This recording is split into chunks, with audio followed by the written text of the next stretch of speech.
Hello, everybody. Welcome to Philosophizing with Trench Horn, our rap or trap philosopher. It's gonna be here soon. But I want to say hello to all of you before we do that. Hello to the 6 people here. Doomering says, Emmet. Good to see you, Doom. We haven't, even though today it's been a really hard day for all of us. We learned about the horrible things that happen in the morning. You know, Ranchgate has been hard on us. Okay. David G needs her betrayal sweater. So we're gonna continue, at least for right now, with the fund for AVG's betrayal sweater. Good to see everybody. Hope you enjoy listening to President Trump. Hopefully put a little bit of pressure so that we can get the Save America Act passed finally. That would be good. Looking at my side here, checking stuff. Ooh.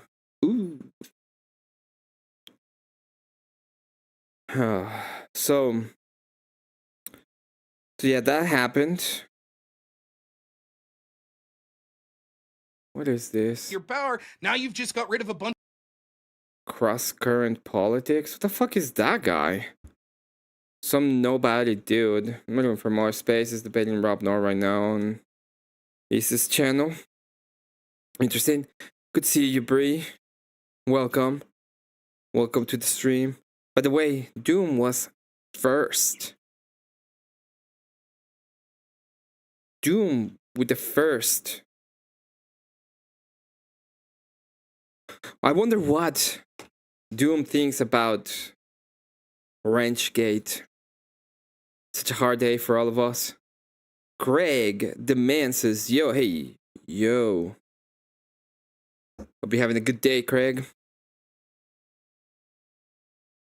Oh man, it's been days. It's so fucking hot.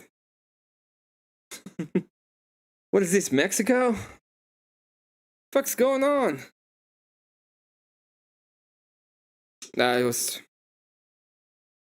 This year's been like not a great year. Let's be honest.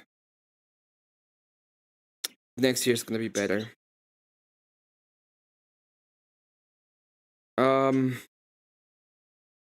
I think I had like something to talk about before. I remember that I had something to show.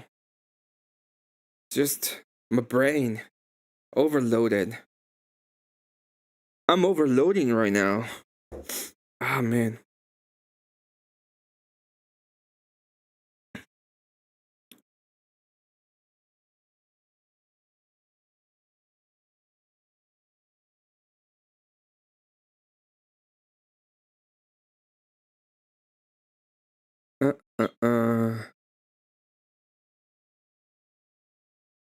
Pretty sure I saw something. I don't remember what.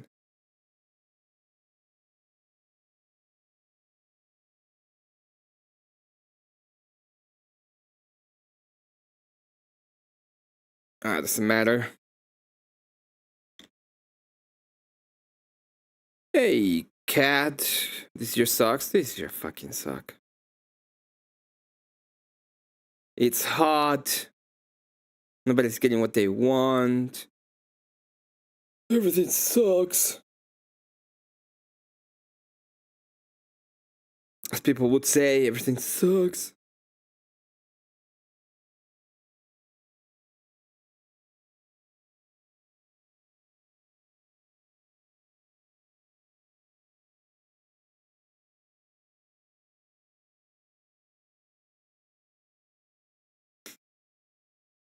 Spoony.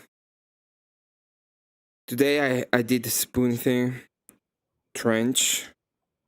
Hey yo, Trench. What's good? Can you hear me? I can hear you perfectly fine. Oh, I remember what I was gonna say. Today we were gonna do a special episode of Love Audit, but then Trench hit me up and reminded me that I had told him that we were gonna continue doing Poundtown today. So I decided to be with my friend Trench and continue Well, doing you make me that. feel special, Emmett. Thank you. Oh yeah. You are special, okay? Yeah, I'm pretty retarded. There is nobody else. There's nobody else that is able to be our trap philosopher. It has to be you. Once you hit a certain level of knowledge, you really do understand how retarded you really, really are at the end of the day. Yeah. The true retardation, the true retardation, as people would say. Oh my god. So you surviving in this heat? I am surviving. I'm not happy with it. It's extremely hot and this is like the worst part of the year for me. I really don't like that it's so hot that even if I open the windows and try to, at night try to get refreshed, everything's still too hot. Oh, it's redonkulous, dude. I'm in Missouri, so we got the heat and the humidity. Yeah, it's pretty bad. Are you ready for today, Trench? Yeah, let me see where I think last we left off, we were pulling out of the psychology. Well, we were in psychology, but we're, I think, getting close to archetypes. I think the last thing we did was archetypes. I think we did archetypes. Okay, yeah, we did. We went through Jung and how his kind of view of the world, because that's my deal. I kind of have like a left when it comes to what I can accept from psychology, because most psychology is truly bullshit.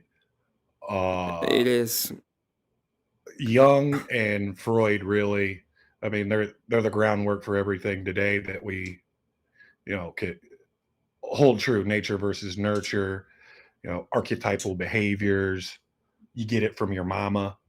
No, not the mama. And I think that's like when the feminists took over psychology. That's why they went hard against Freud, because you can't go blaming a woman for fucking up a kid. Well, the thing that I believe is pretty much we went into subjectivism and everything is subjective. So it doesn't even matter. Like, there's no standards because you cannot have them. It all ends up revolving about yourself, right? It all becomes about you. So should we do a quick recap for everybody? We can go a little bit back. I think the last thing we saw was these specifically, the zodiac and archetypes. Yeah, we'll put a bookmark there. But if you go to slide 7, and we'll go back to the beginning and kind of look at the first map we saw, which was, at the beginning, kind of intimidating. I know it looks incredibly schizophrenic, even to me, and I made the motherfucker. Huh? Probably. If it looks way too schizophrenic, maybe it's time to change it a little bit. I'll pare it down. Well, I mean, and in truth, these are my notes, and this is going into a whole book. So yeah, the picture parts will be pared down better. So just shotgun blast statement for anybody that's just tuned in and doesn't know what the fuck we're talking about and what's going on. Mm-hmm. My magnum opus here is, I call it triumvirate theory, and it's basically the true triangles, not the destiny triangles.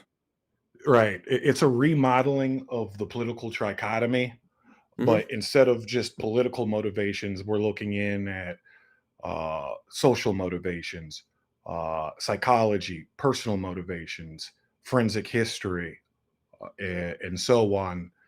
And what that's doing for us is it's really sussing out the telos of each of the three operating systems for civilization.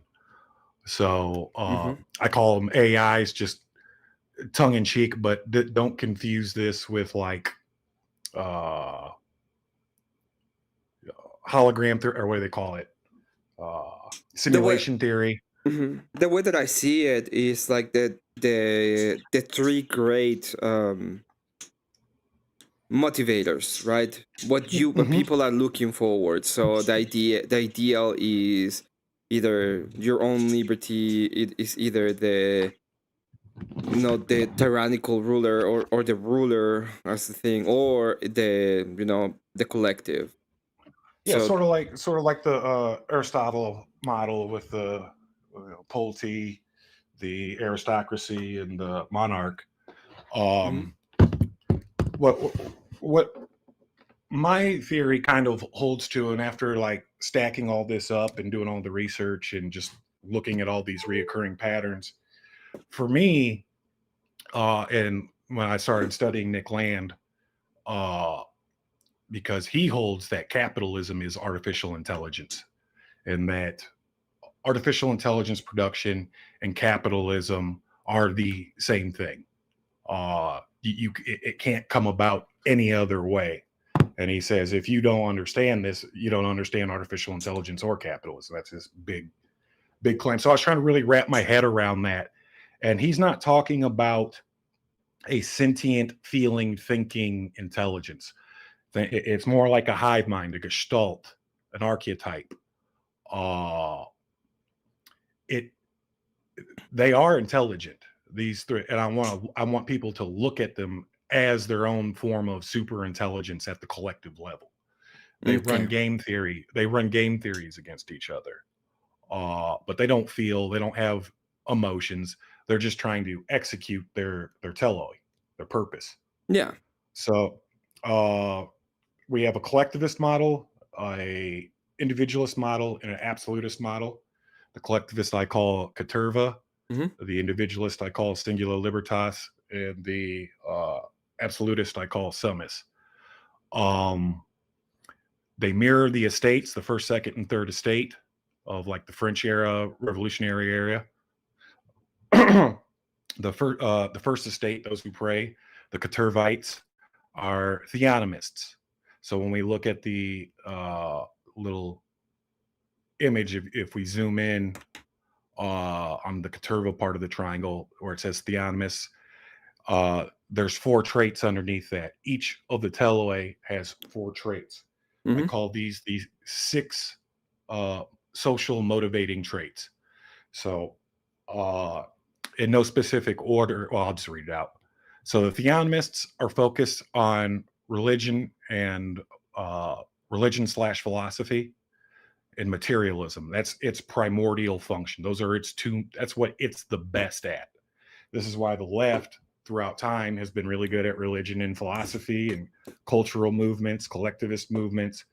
And because it's a large body of biological women, it's also very focused And man. on, and men. It's not Hmm. all, the left isn't all women, but the bulk demographic of Caterva is female. Um, so it's really focused on materialism as a form for its normative goal of child production, um, and elderly care. And then it Hmm. inherits, each of these has four traits. It's the progenitor of two, and it inherits one trait from the adjacent teloi. So the theonomists, Caterva, they inherit technology bureaucracy from the individualists, and they inherit nationalism, supranationalism from the absolute. And this is why Hmm. we also see in like collectivist movements, uh, a good chunk of them have, from their core, always been supranational to some degree. True. Um, when we look at its like Katurba's religious history and culture just throughout the ages, uh, we see it as like a Dionysian, Mithric, Venetian root, like worshiping these female pagan goddesses or transgender, or what do you call it, androgynic. Uh, and that's actually a weird thing with them, like culturally and mimetically, with the androgyne thing and the swapping of genders. It's not new, but it's not like it has emerged in the last 10 years with the trans movement. Uh, Nobody in classic antiquity thought a woman was a man or vice versa. Well, So the idea of it, and this is something that was talked. I don't know if you saw the interview between Jay Dyer and what's his name? uh, God, I forgot his name right now. I've watched the last two and I can't remember the names, but Jay Dyer has been spitting like for the last couple months, like so many things Yeah, related Tucker. and interrelated to triumvirate theory. Yeah, Tucker Carlson. Yeah, with Tucker Carlson. Tucker Carlson, he talks about how exactly it all started. And one of the things he mentions is the idea of there is no essence. We are like Mhm. we're like wordings, right?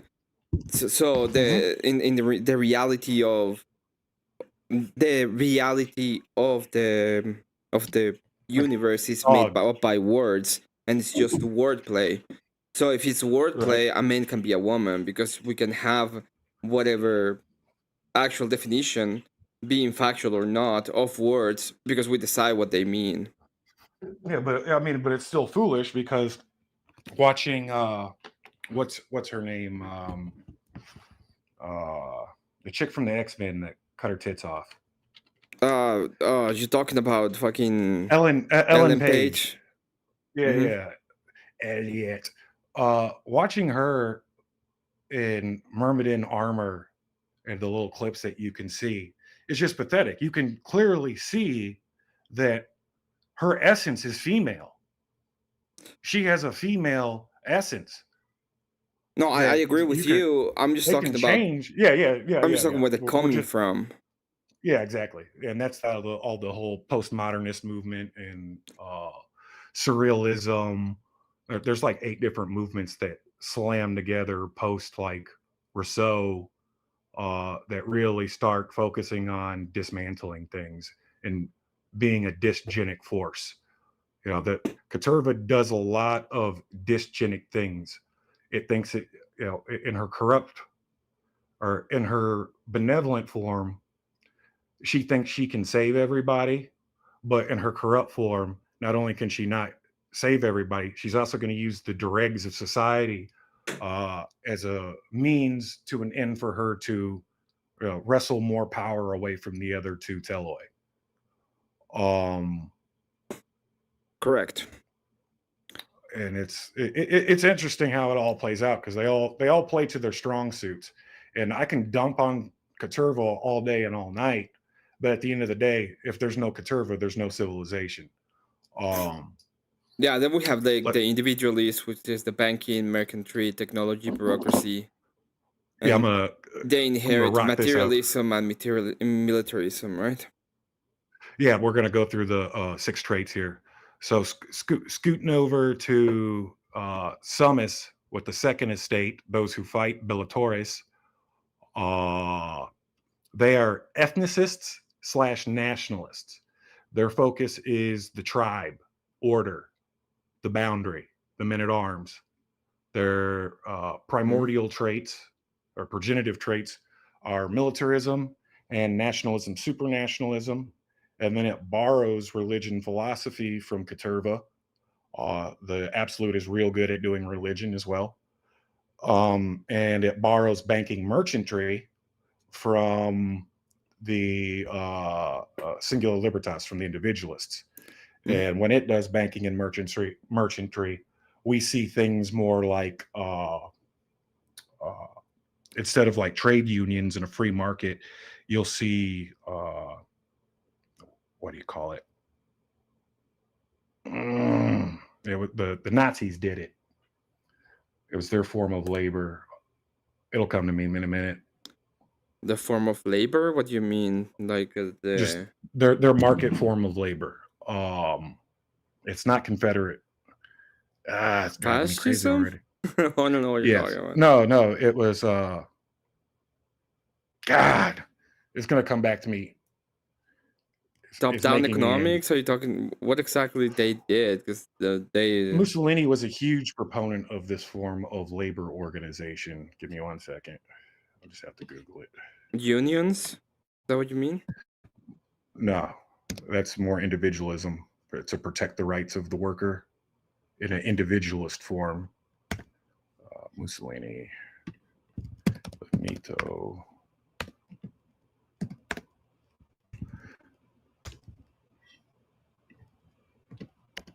Work model.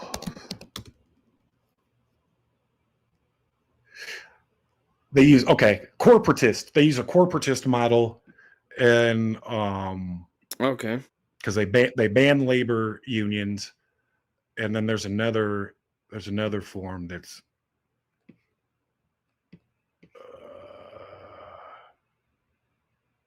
it'll come to me later when we start free balling.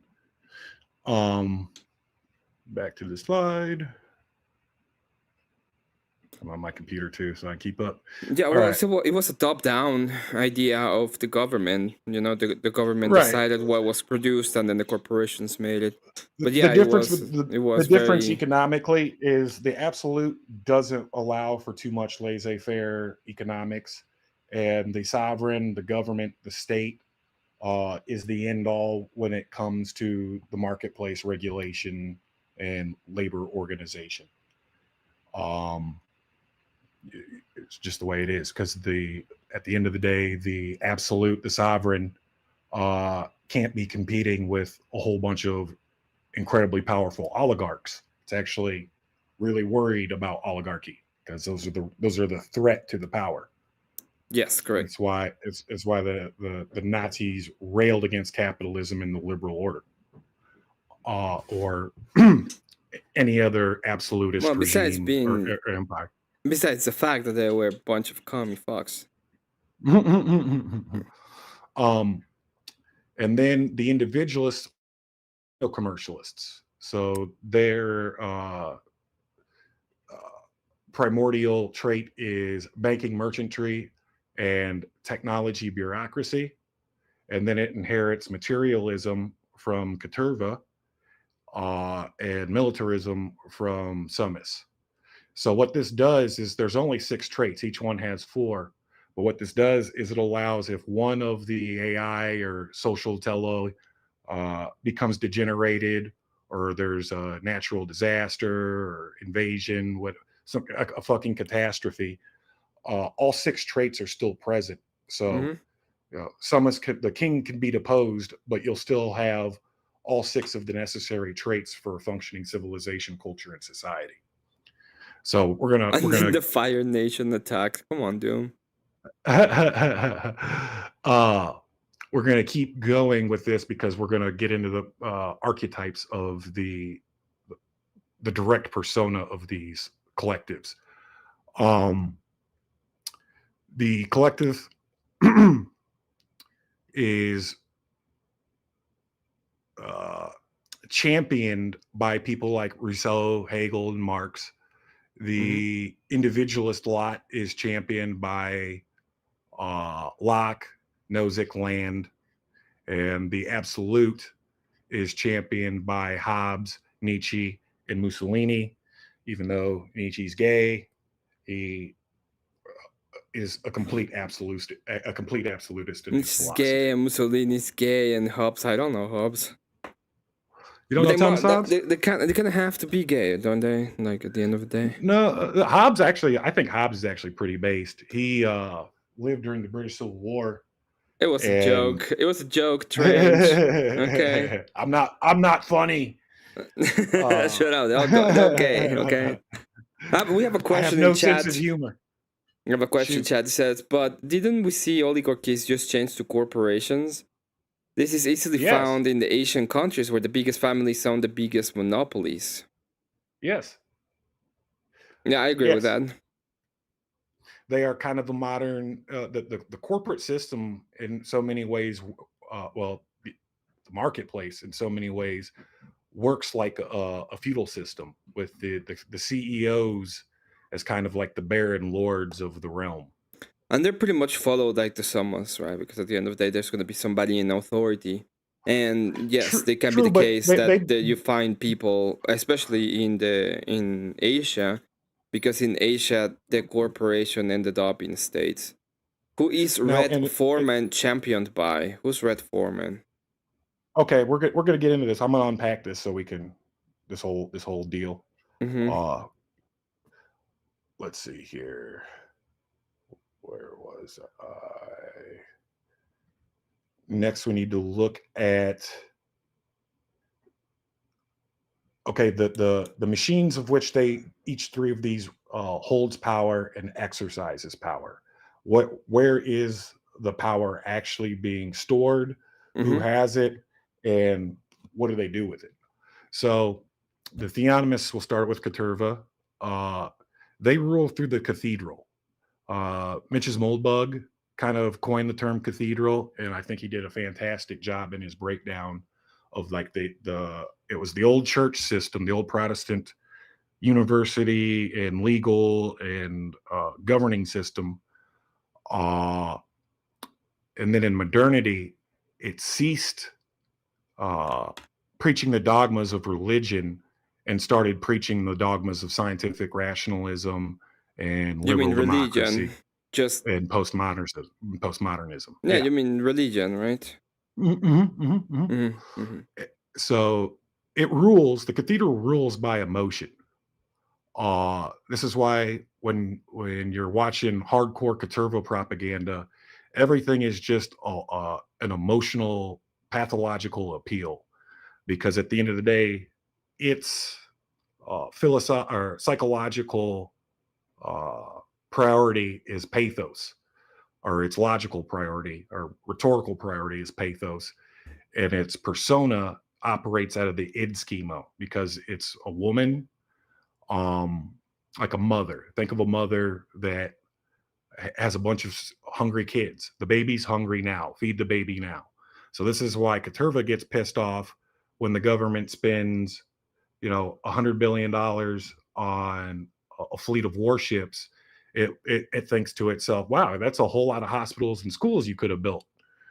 Uh, you know, gives me universal basic income. Think of all the homeless you could have fed, which is good because this is the core of its Christian roots. Back when it used to, preach the dogmas of Christianity. This is how a lot of philanthropic and charity work was executed, especially in a liberal capitalist society, by using the good old fashioned Christian guilt. You're able to get all these people to more or less do the right thing and have some kind of social cohesion under the Protestant, confederation of denominations. Okay. Uh Next we're gonna go over. We'll hit the hybrid stuff in the middle. We'll save the pictures for last. Look at Summus, who operates out of the second estate. Summus rules from the Citadel, which is like the military. Some of the intelligence networks, they all kind of have their own different intelligence networks. The Caterva, its intelligence networks is more through like the religions, philosophies, universities, and like human intelligence, the spontaneous collective of individuals. Summus's intelligence network is more like secret police and spies and spookery. Okay. And the Singula's intelligence network, the individualists, is through banking. They sort of like the Rothschild banking cartels. They were able, by using his banking and media is also there. You're talking about propaganda. Well, not just that. I'm talking about like spycraft and information warfare in general.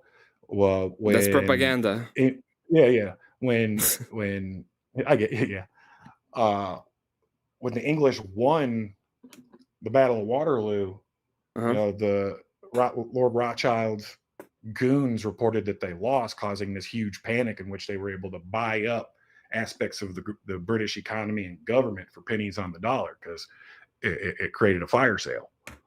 But I'm getting sidetracked. Yeah, the Citadel, it rules by force, secret police, militaries, the soldier, Yeah, force. it's just in Uh, force. Exactly. and it is the best at force. It's better than the other two schemas at force. Uh, but you can't underestimate Singular Libertas's use of force because he's way more. It's kind of like Gork and more brutally cunning or cunningly brutal.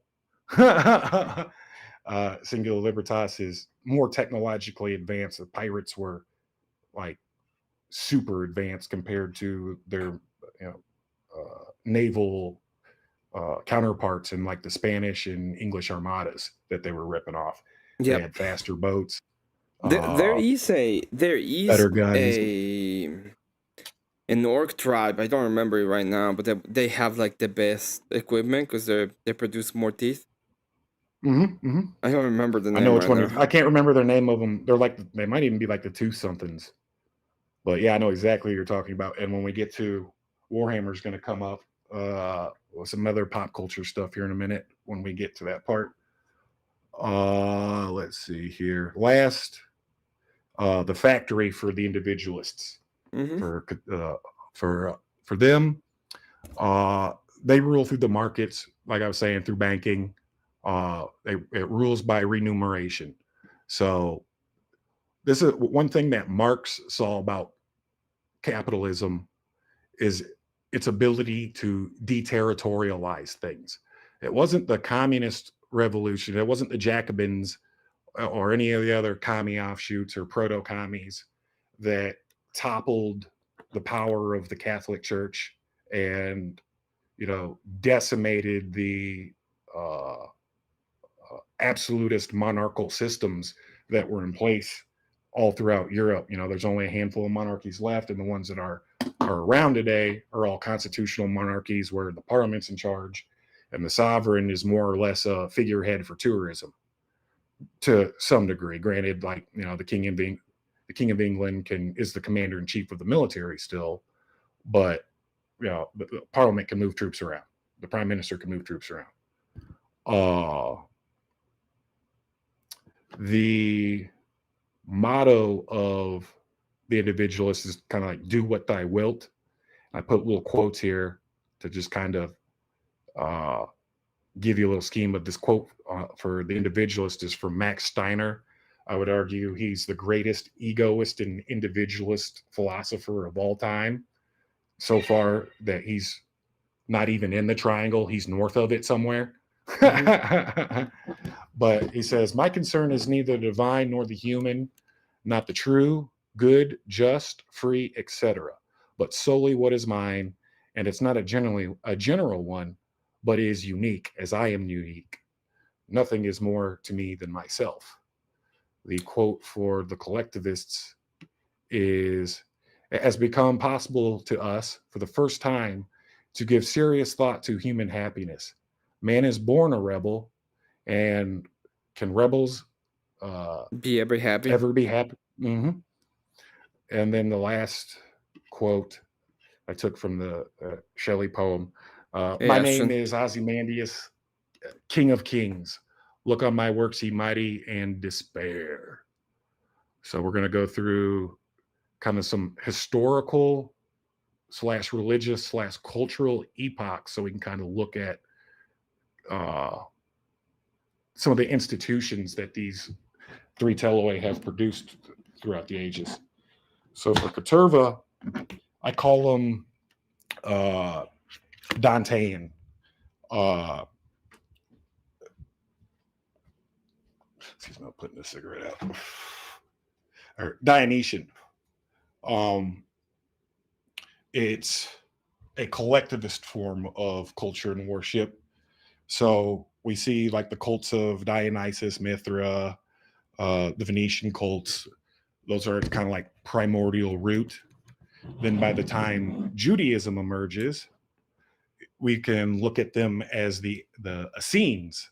They were collectivists. They live on these like hippie commune compounds, share everything. There's not a big want for property, even though it's materialism based, because if you don't work, you don't eat. Mm-hmm. Catholic is the next iteration, as well as conservative Judaism. Now this is a left thing, but conservative Judaism is not traditional. None of the modern forms of Judaism are anything like Second Temple Judaism. But conservative Judaism is, in my opinion, the farthest left collectivist denomination of it. When Christianity emerges and schisms out around the year 1100, the Catholics really double down into collectivism by forming a pope and a central committee of super nationalist leaders, because the church encompasses all these areas or all these different nations and ethnic groups. So it really created a central committee with a superintendent. It turned the throne of Peter into the chairman of the board as a pope. And since there were no more true bishops, it created cardinals to act as the high board, the central committee members. And what we see in the Catholic Church, and this is kind of foundational for the West and Western development, even though it comes out of Caterva, a big deal on legalism. And when we look at Catholic theology and praxis, it's super concerned with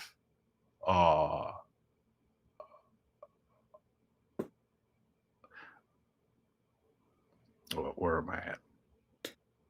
Catholic. Okay, yeah. It's super concerned with interpreting the law, but also being worldly. The Pope wears 3 different crowns. He is Used high to, priest. but yes. Well, even today, by the tradition, still by their law, by their very law. I mean, he's not really wearing 3 crowns, but the Pope is the King of Rome. He's the sovereign of the Rome, and this is kind of funny. It's kind of like a micro triumvirate inside of his little fancy hat. He So he's he is supposed to have the 3 crowns because one is over man, the other one is over the church, and the last one is over the state. Yes, and the Holy See, that's the business of the church and the properties. That's the individualist side of it and the technological side of it. And then, as priest, over the hearts and minds and spirits of, the people. That's what it means, yeah. Yep. So they have authority over man because they're supposed to be. He has authority over the church and he has authority over the state. Those are the three crowns. See you, Abe. Mm-hmm.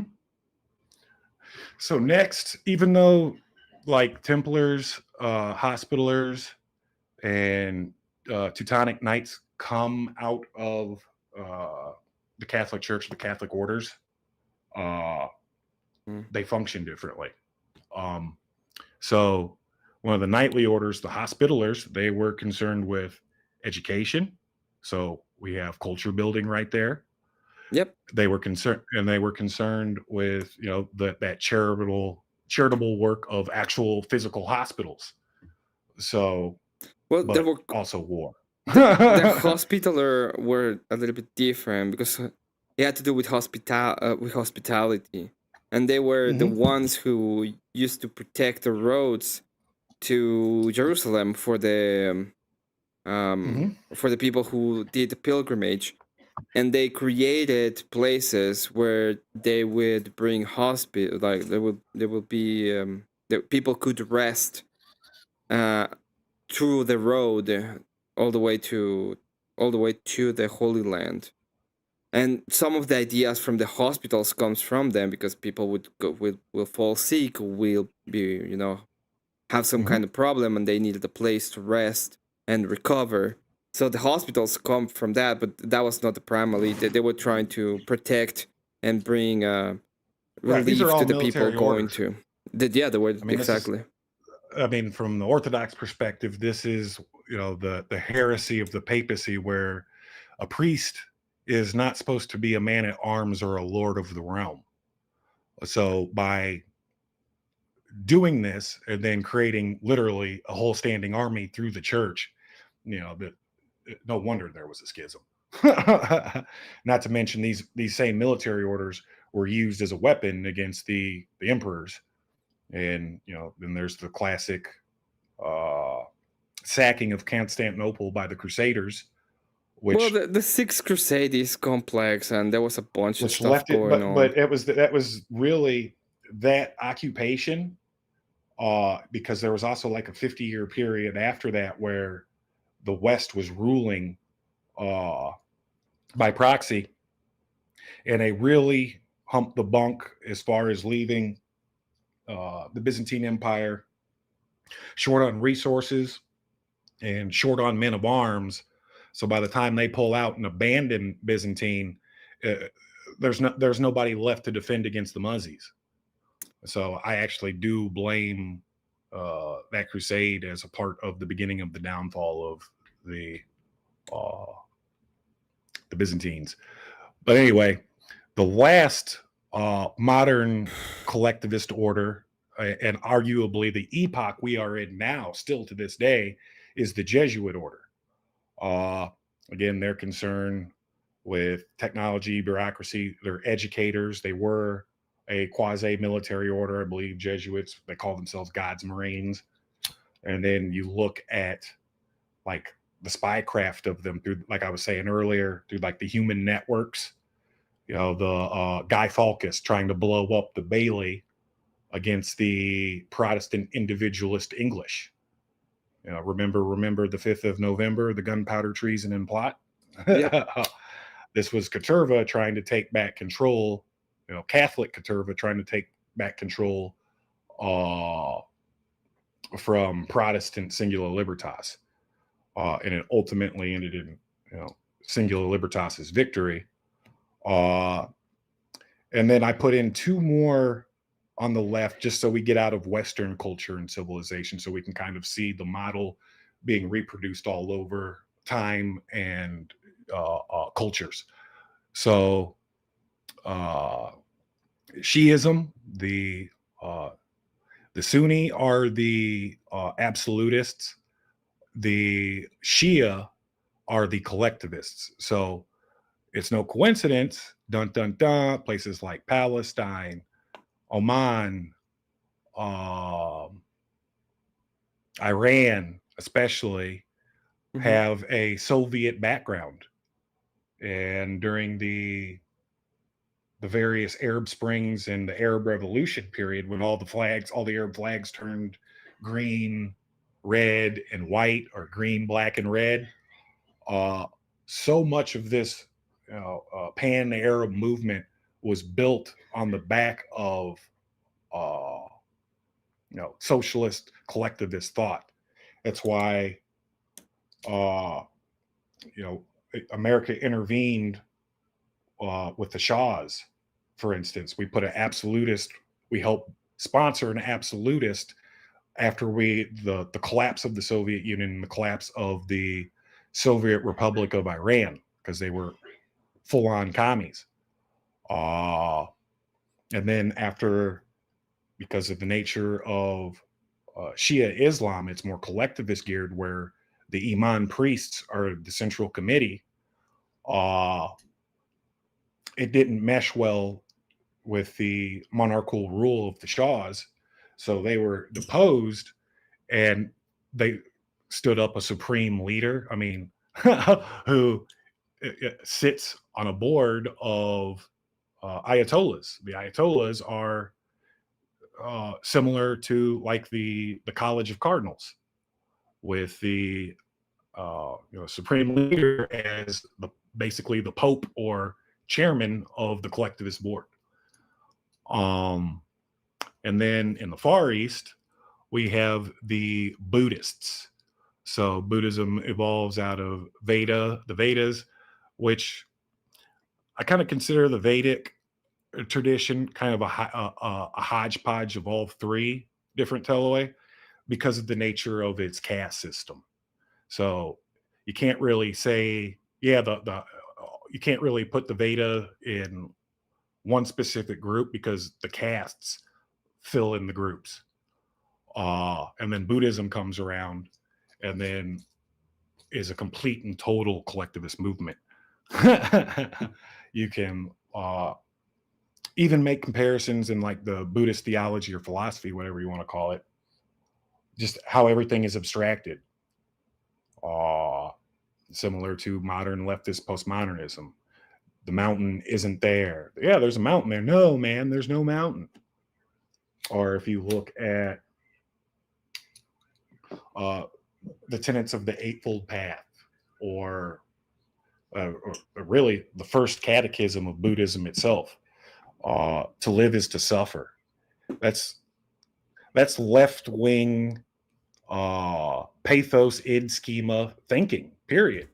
If you think to live is to suffer, I mean, you don't get any more caterva in my model than that. Life is suffering, so you need to submit to the collective will, and then you'll be enlightened under the Bodhi tree.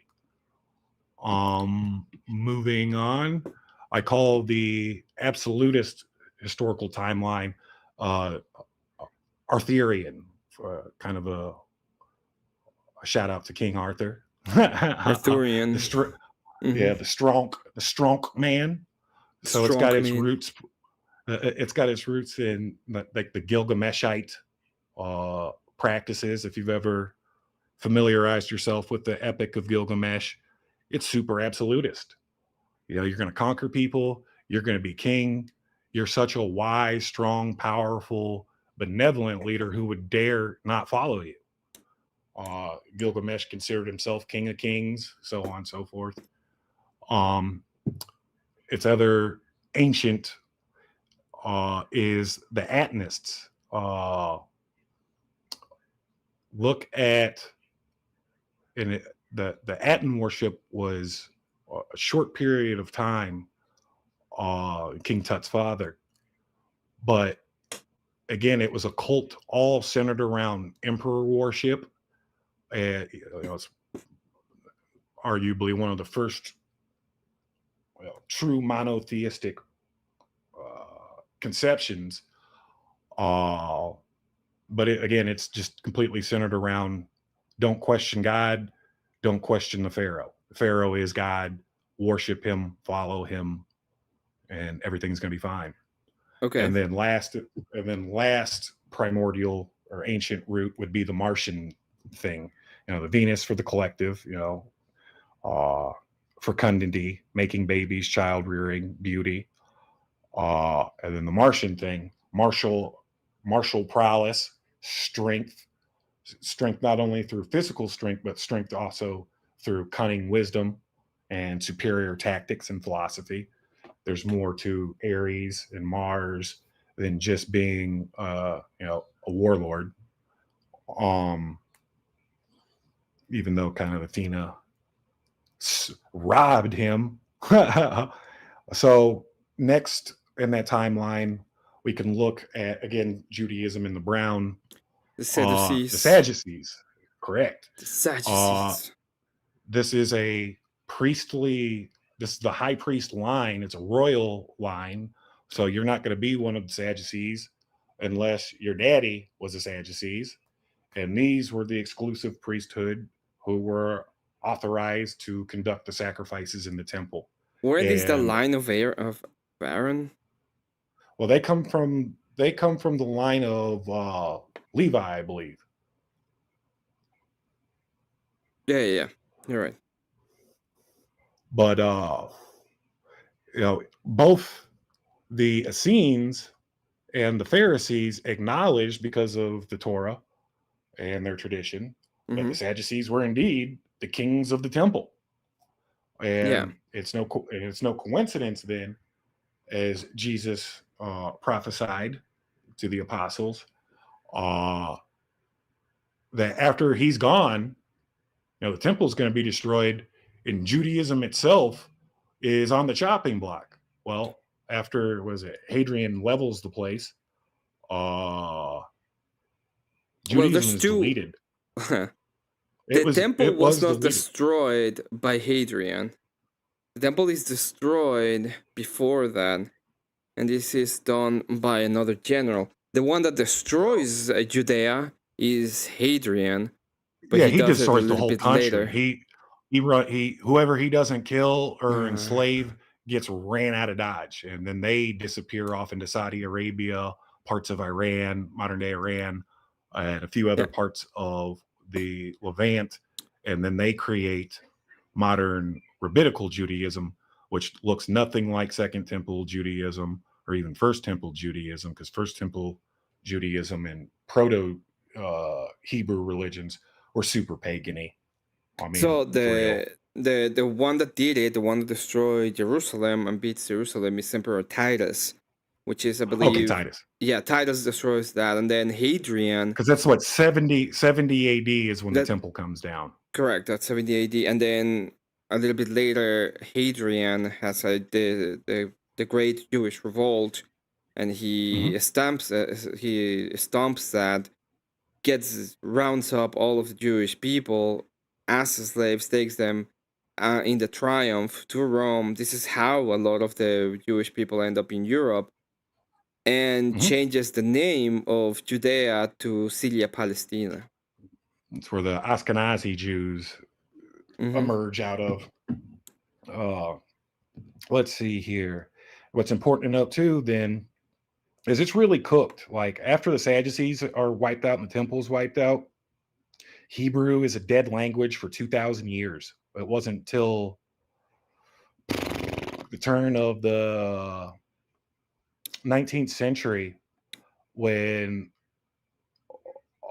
the Zionism project started up, to where there's actually a cultural movement to start teaching uh, Sephardic and Ashkenazi descendant Jews Hebrew again in preparation for you know, going back to the Holy Land and creating a national identity, Okay. Then we or have a super national identity. So in then we have modern, Orthodox, I think. yes, so post rabbinical Judaism, Orthodox Judaism is the absolutist form of modern Judaism today. There's no questioning.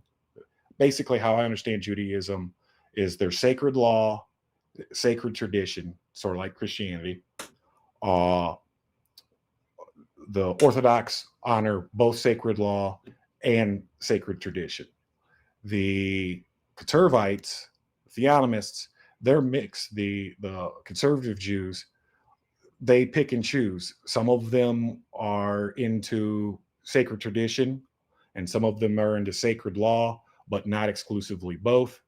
And the modern Reform Jews, that they don't honor sacred tradition or sacred law. That's how you have the rainbow flag, Israeli flag, female rabbis, et cetera, et cetera. Um, Similar to Prots, but we'll get into that here. Let's see. Next is Orthodox Christianity. The Orthodox Church really does encompass all three. The higher, how do I say that? The higher church, the divine institution, not made by men but made by God. Its true form, its true self, encompasses all of the positive forms of all of the teloi. But it is an institution of fallible men. And the reason why I put it in the absolutist uh, side is orthodoxy is really championed out of the Byzantine Empire. Its ecumenical councils and church management are put forth by calls from an emperor. There's a whole double-headed eagle thing. There's a whole reverence and from the church's position, understanding the need and order of having a king or emperor sovereign. It's actually preferred in Orthodox tradition. And it's like black and white as far as there's sacred tradition, and then there is sacred law that both have to be followed. Mhm. Whereas the Catholics are bending because of their legalist, worldly nature. Yes, there's sacred tradition. Yes, there's sacred law. But look at what they're doing today with the Skittles, German bishops, blessing same-sex marriages, and the host of other nonsense things. Quietly approving abortion while at the same time on the other side of their mouth anathemizing it. So this is legalist behavior, but we can see that they're not holding on to sacred tradition as much as they're just like their conservative Jewish counterparts. They're more concerned with sacred law than sacred tradition. Correct. The next military order side of this, the reason why I put Templars, Hospitallers, and Teutonics on here is really this is the model that lays the foundation out of the medieval period and into modernity. So the world is, made better by all Christianity, but it's done this with three distinct models. Again, the Spanish model of Reconquista, a more absolutist model. We are going to conquer by the sword. You're either going to pay your tribute or you're going to die. You're going to conform, or you die, or you're going to die. Mhm. You're going to the human sacrifice is going to fucking stop. The Catholic model, the other model, these are all mostly Catholic models at this point in time. The other model is the Jesuit French model. Instead of conquering somebody, what we're going to do is we're going to send a couple missionaries. Hey, we like you. We've learned each other's language. I think I can really help you out. I think we can actually learn a lot from each other. Let me build a church and a school here. And then through the church and through the school, there's a process of indoctrination and conversion. So it's done more peacefully, even though it has ways that, the Jesuit model has ways of putting pressure on people with military force, if necessary, or clandestine operations. Remember the 5th of November. But the Jesuit model, holds up today. The Jesuits are one of the largest educators in Earth history. I'm not even sure how many colleges and universities they have globally right now. And just to kind of play on the whole Catholic, not just the Jesuit order, but like the Dominicans or the Augustines, et cetera, all doing the same kind of philanthropic work, through missionary work, where you build a school, indoctrinate the people, and convert them. This is why we see it's funny, we see so many different Catholic orders, from the Dominicans to the Jesuits, Augustine, so on and so forth. And that was just different models of collectivist control through education, emotion. That the last model that lifted out of the Dark Age and into modernity is the I call it the Templar. It really is the Templar / Masonic model. Instead of historically it's called the British Bar model. We're going to do business with you. The British Empire was a naval force, but it was a merchant marine force, mostly. I mean, you look at how the British beat the French, or excuse me, both the French and the Spanish post 1500s, wasn't through just a massive modernized navy. It was through privateers, through individual contractors that helped foster this giant navy. It wasn't that it was this big official Royal Navy, it was incorporated. So the Virginia Company model, the what was that? The Plymouth Company model. This is all through the East Trading Company. America itself started off as a company through the Virginia Company. Both of the Jamestown and the Plymouth colonies were capital venture operations by members of the Crown City of London through the different trading guilds that would get commissions from the king to be governor or to distribute slaves to the Caribbean. And while you're down there distributing slaves to the Caribbean, you pick up all the gold, silver, rum, tobacco, cotton, corn, etc., and you put that in the hole and bring that back. So these three models, or those three out of these three orders, really foster and highlight the three telloi. Continuing on, let's see here. I think Sunnism. Teutonic. The Teutonic Knights, unlike the Templar and Hospitaller counterparts, is another kind of parallel to the Orthodox, Constantine thing, is throughout Eastern Germany and Eastern Europe, the pagans are a big fucking problem, just fucking shit up left and right. So the Teutonic Order is a pseudo-Catholic order, but really it was the German kings that stood it up. I can't remember which one it was exactly, the emperor that created the order and then had it loosely attached to the church.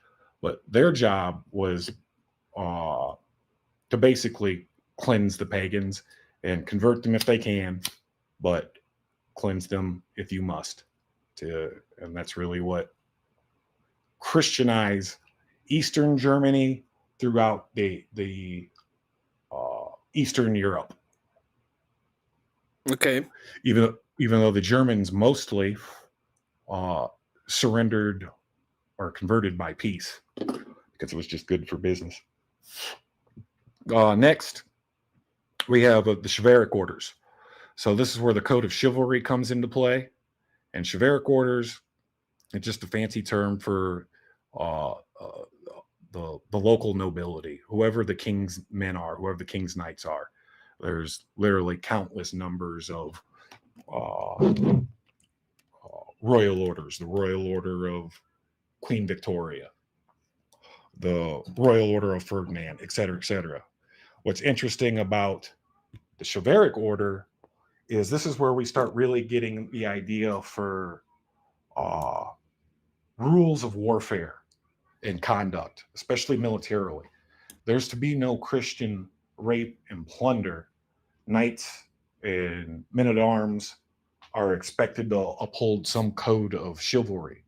You don't execute all the prisoners. You ransom them if you can. You don't rape the women. And another important aspect is you don't enslave other Christians. Sunnism. Okay, so the beef between after Muhammad dies, I'm not really going to get into all that, but Islam basically fractures into the Sunni and the Shia before it's the individualists. There's another one, but yes. Well, it's the Sufis, but that comes later, and it seems like the individualist religious stuff, when it comes to religions, the individualists, even though they're great innovators. They kind of take whatever popular religion is around them, and then they adapt it to whatever individualist culture or era that they're in. I'll Correct. explain that here in a second. The Sunni are absolutists. The Saudi Arabia, the king of Saudi Arabia, is the defender of Islam and the appointed guardian of Mecca, where the Hajj pilgrimages are to take place for all Muslims. And it, unlike the Shia counterparts, so before we killed the Ayatollah, the supreme leader, you know, the imams and the supreme leader were in charge of Iran, and the military answered to them, except for extreme situations. This Correct.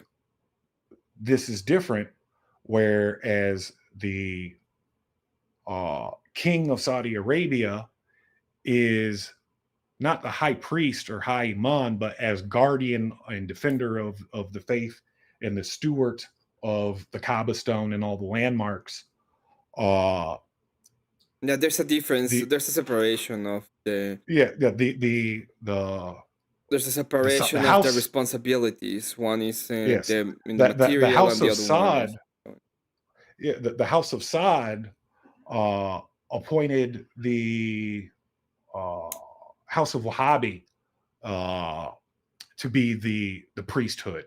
So the house of Saad can, I mean, it's not going to happen today. They're both the house of Saad and the Wahhabist house depend on each other because they both give credibility to power to each other.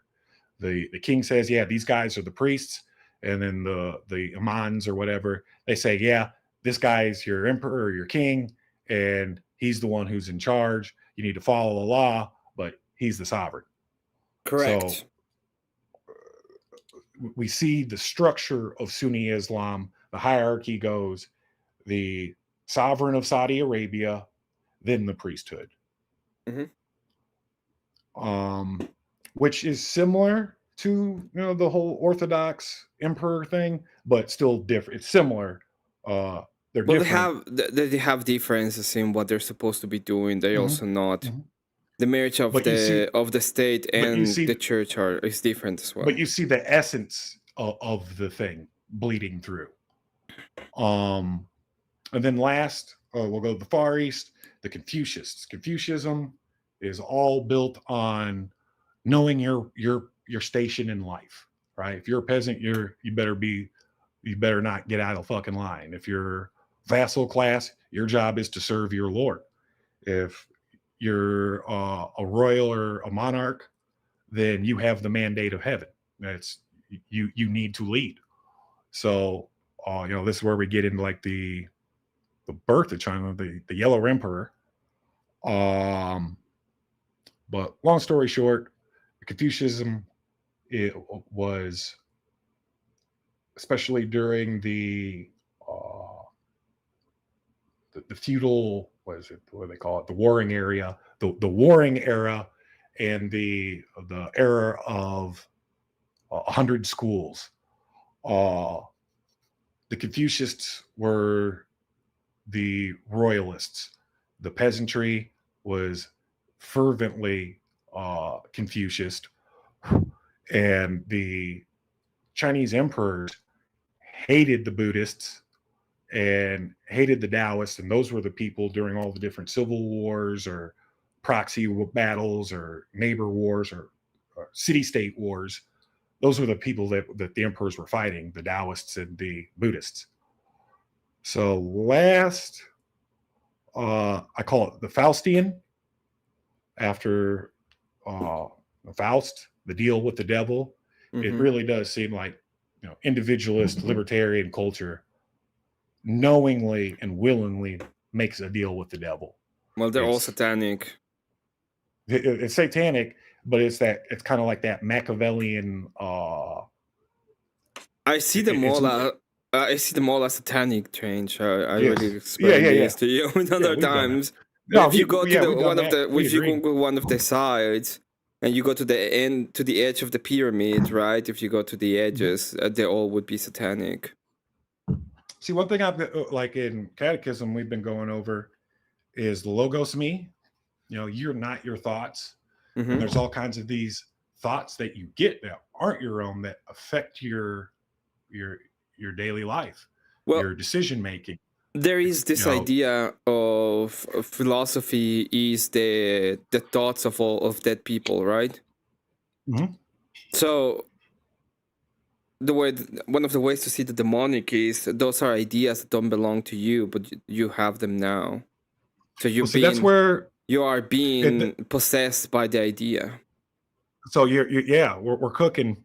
So with the logos me and the church's philosophy and you know theology on it is uh what they call them. I forget the saint too. Is it Palamas?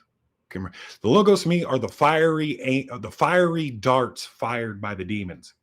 Not all logos me are demonic, but they are a product of the fall. So how I like to look at this is at the extreme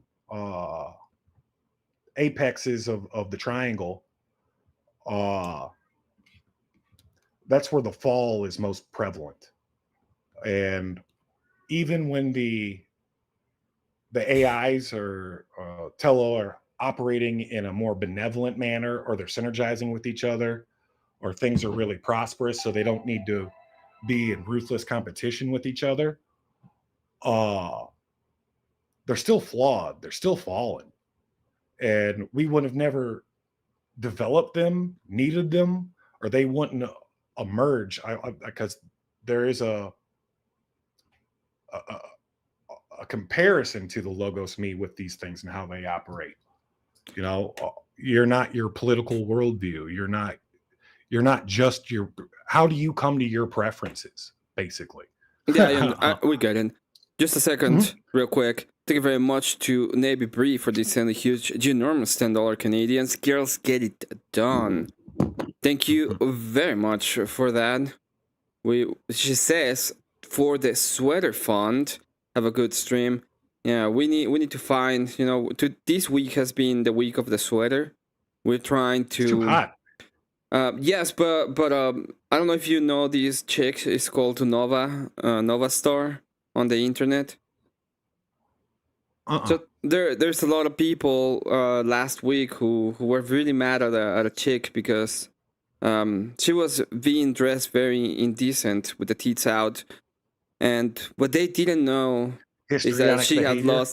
she had lost her sweater, and even though it's been 8 months, she still hasn't found it. So we're gonna be doing different sweater funds so that we can Nice. finally send the sweater to all of these chicks who keep losing their sweater and having their teeth out on the internet. Um, That's noble cause. yeah. This one is for AVG. She doesn't have her teeth out, but she accepted a wrench where she shouldn't have, and we're very mad at her. So we are doing a betrayal sweater font for her. Oh Lord. Yeah, it is Average what it is. average is super conservative. I never see her No, doing no, the she didn't. Sarah tomato thing. It's correct. She didn't do that. What she did was accept a wrench when she shouldn't have. So sometimes the wrench gate is real. So Yeah, you gotta watch we out for them wrenches. yeah, we're still going to shame her into submission so that no wrench shall be accepted. So let's see here. Faustians. All right, Mm-hmm. individualists. So Individualists. With Faustian evolution, uh, it's got its roots in the whole Promethean, uh, Vulcan, Mercury kind of pagan roots. Prometheus is uh, the wise rebel. One, Zeus doesn't make humans. Prometheus actually was the designer. So Zeus was kind of detached. Zeus just wanted human worship, whereas Prometheus kind of had like a vested interest in mankind. And then obviously, as the legend goes, he gave the forbidden gift of fire, kind of a parallel to the fall, where the descendants of Cain mix with fallen angels in the first cities of mankind. And out of these first cities, from the Nephilim, come forbidden technologies like fire, music making, warfare, agriculture, animal husbandry, the wearing of makeup and perfumes, et cetera, et cetera. These were all not for mankind. They weren't supposed to be a thing. Just like all three of these emergent teloi, whether they come from the human collective in the form of logos me's that combine at mass, or human memeplexes, it really doesn't matter how the omelet's made. It's all, in agreeing with you, a product of the fall.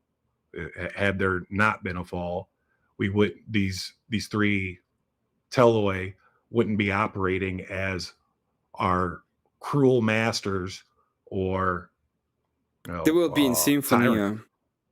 Yeah, we would be in Symphonia with the Lord.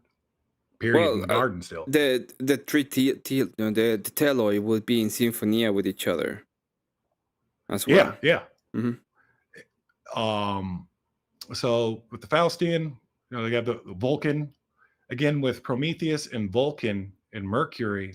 All three of these guys are master craftsmen. They're the wizard technology builders. Vulcan was a master craftsman, and blacksmith and forge master, which will play in Freemasonry here in a minute. By the time post-flood and Judaism, this is the beginning of the Pharisees. The Pharisees, why I put them in singular libertas, individualism, is because Pharisees don't agree. The only thing that unifies them is the name Pharisees. The Pharisees themselves were, as individual actors, were kind of like well, they were judges, right? They would do is you would go through them, and they would judge in according to scripture. And the problem is that there is a lot of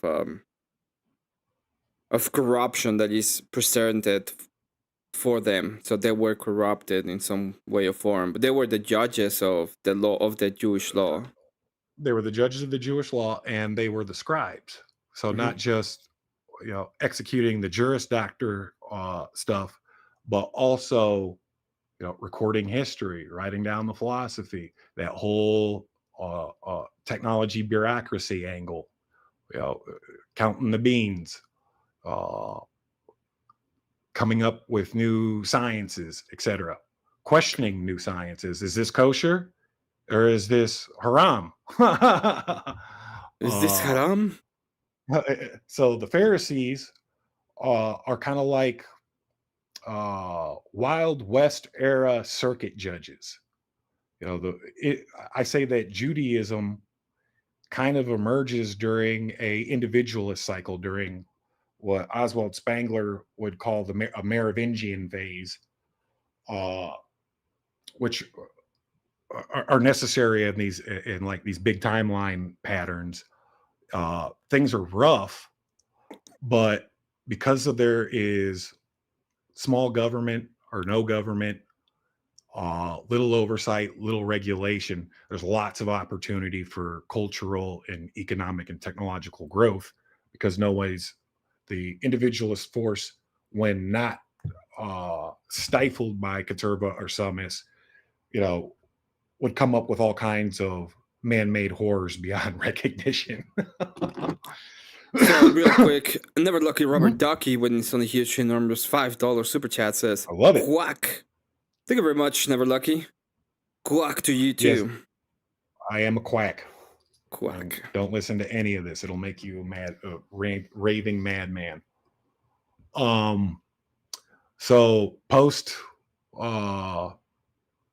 Second Temple, the individualists become the Reformed Jews.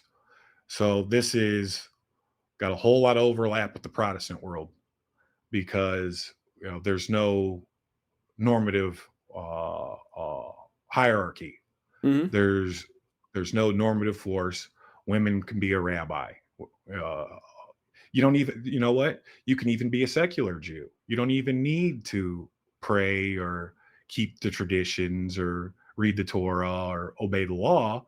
You can As make long it as up you're as you not go. affecting anybody else, you can do whatever you want. Mm. You can make it up as you go. Exactly. Um, Now we're going to get into the Gnostic slash Protestant. The Gnostics were the proto-prots when the Uh, hair. It's okay, so kind in of so many ways because the word Gnostic itself is a the gross nowhere. simplification. Yeah, it's a Yeah. gross simplification. There's Manichaeans, there's Sethians, there's Valentinians, Well, there's this a is what it whole. means, There's like right? there was like 83 different there's 83 different what we would consider Gnostic weirdo sects and heresies that were going on. Correct. Uh, But Gnostic, the heresy is not how you call yourself. That's not a heresy. The Correct, heresy is the idea that you have some kind of a special revelation outside of the church that it correct. tells you what is correct in accordance to the divine.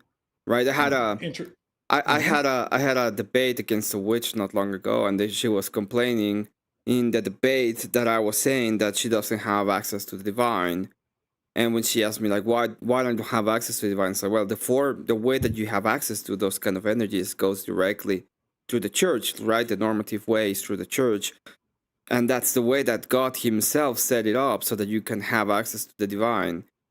When you say I am a witch and I'm gonna use my energies or gonna use the energies of the divine to affect the world, there's a contradiction because you don't have access to it. You're not in the church, thus you can't have access to it. Right. But And yeah, for me, that is a whether heresy. it's the heresies of Irenaeus, et cetera, or whether we're talking about Manichaeanism or any other form of ecumenicalism, right? The Gnostics liked a lot of the Christian stuff, but what were they busy trying to do? They were trying to blend it with various other cultures and pagan religions and practices to where you didn't have Christianity anymore. Now let's think about this from the uh, individualist standpoint. Mhm. By not being polarized because Christianity was either done strictly through the priesthood or your local, emperor or monarch or whatever as the champion of the church. Mhm. Uh, this opened up uh, different economic ventures, especially with like the Manichaeists that were all along the Silk Road from basically China to Greece. Uh, so you see that breaking of tradition, sacred law in favor of the individual for the purpose of either more liberty to the individual or better business opportunities by not being religious adversaries with somebody. I can trade with you. Now in my opinion, I think the Gnostics uh as the proto-prots, because they were so decentralized and so far out there, they really didn't stand a chance. It was very easy for the church to once the ecumenical councils were called to stamp down on that heresy. And it wouldn't be till the year 1500 with serious caterva Catholic corruption grievances where the individualist culture, either through you know now's our time to shine, or uh, you know the stars aligned up perfectly for Martin Luther to pull off what he did, whatever, it happened. um Thank you very much to but Scott Hardwed for the Insane Huge Enormous 5. It says, I think this was taught in high school. I remember some of it, but only because you reminded me about it. It's been about 44 years since then. Thank you very much for the donor, Scott. Hope you have an excellent one. Some of it Awesome. I think was kind of not the Gnostics as themselves, but I believe the Protestants. Yeah, when I was in college, I was, you know, that's when I first got into Freemasonry, and I was an avid libertarian, dude. And I was so mad, like when we'd go through history, like the Gnostic and mystic Christian movements weren't even a footnote. Like we talked about the Demirs one time, and uh, then we just blasted on through Protestantism. And I think that it was a big disjustice, not in the sense that now that people need to know a bunch of Gnostic mumbo jumbo. No, just to know uh, the cultural strains that made people even consider doing the Gnostic thing. So let's see here. Templars. Templars. Yes. So out of the three major military orders of Templars, Teutons, and Hospitallers, the crusading forces, the Templars were the most individualistic. And they were, because in Christianity, usury and debtory is a sin. It was thought that we take a bunch of militant monks and let them run the bank at incredibly low interest rates. They actually did. They actually ran a pretty square international banking cartel that They wasn't still built kind of on do, right? usury. I think that they gave that the Well, Templars were destroyed. The there Jesuits is. picked up that model, Mhm. and then the tiny hats moved in, especially in the Yeah, I was gonna say that now Napoleonic. there's a lot of Uh, re- Jewish yeah, going around with it. once the Napoleonic era was wrapped up, the tiny hats really anchored themselves heavily into the banking universe. And by the way, As the three orders, the Templars, the Teutonics, and the Hospitallers, all of them were created. They had branches of, especially Teutonics, but they were created to help the missionaries go to the Holy yeah, Land. garden missionaries. The big Templar thing was it's the first travel voucher. So you deposit your money. You're going to go to the Holy Land from, let's say, England.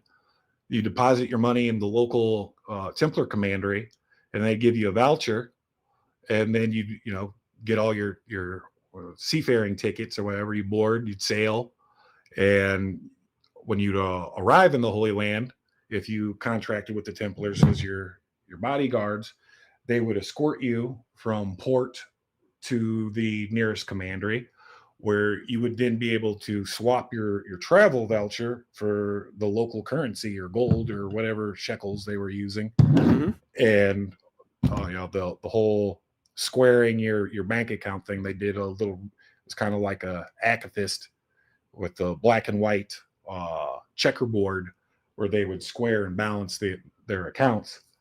The Templars, uh, as far as like social order were concerned, was their commander, whoever the local grand master was who the Templar followed.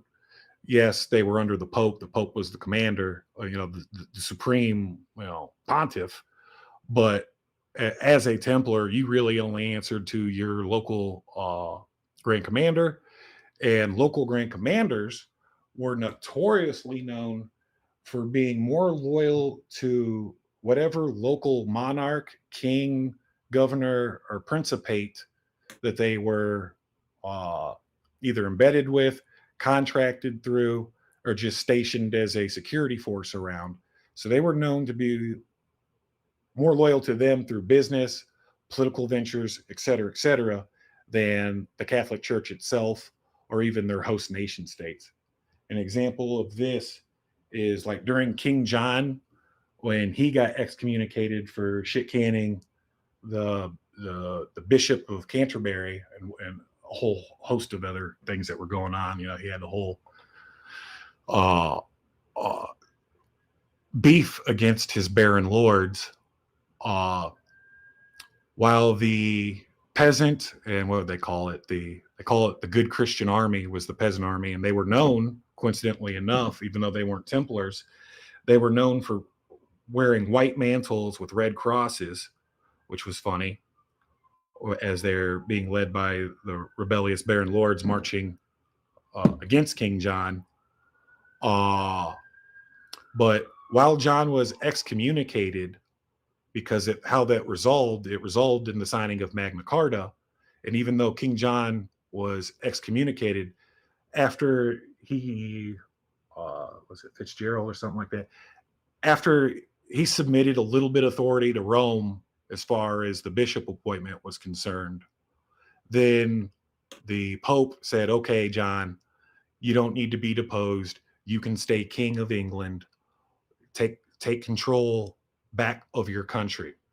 Interestingly enough, on Magna Carta, one of the first line signers is a guy named Emmerich de Saint Mere of the Temple Angola. He was the prior of the Temple Angola. He was the Grand Commander of Knights Templar in England. And what a lot of people don't know is he played middleman between King John, the Baron Lords, and the Pope. The Templar Knights of Canterbury, or not Canterbury, of Angola, of England, they played middleman between King John, the Baron Lords and peasant army, and the papacy. So when the Pope says, yeah, take control back of your country, we're done spanking you or whatever. I can't remember if they lifted his excommunication or not, or just said you can still be king. While all this is going on in the background, the Knights Templar were King John's personal bodyguard and retinue, and then fixers and mediators for the equivocation of Magna Carta to the Baron Lords. So this is why Knights Templar are actually the first signers of Magna Carta, which is a proto-document to the Constitution. Articles of Confederation and the Constitution. Mm-hmm. So moving on, you know, The Masonic order. I hate Dan Brown books, and understanding Freemasonry is unfortunately kind of important if you really want to understand the modern world. Freemasonry actually starts off as a Catholic, as we know, the Stone Guilds, the actual operative Masons, were, and not speculative. Those are the philosophers like Voltaire and shit like that. The order started as a engineering knightly order inside of the Catholic Church. The Freemasons weren't always excommunicato traitoris with the church. Like the 5 schools of architecture come out of the Catholic Masons, magnum opus themselves. That's why there's kind of like this universal, well, there used to be before postmodern architecture. You'd go to any important building in the West, and it was either Doric, Etruscan, composite, Corinthian, or Gothic. And whether it's a courthouse, a university, et cetera, that's the Catholic Masonic root of architecture.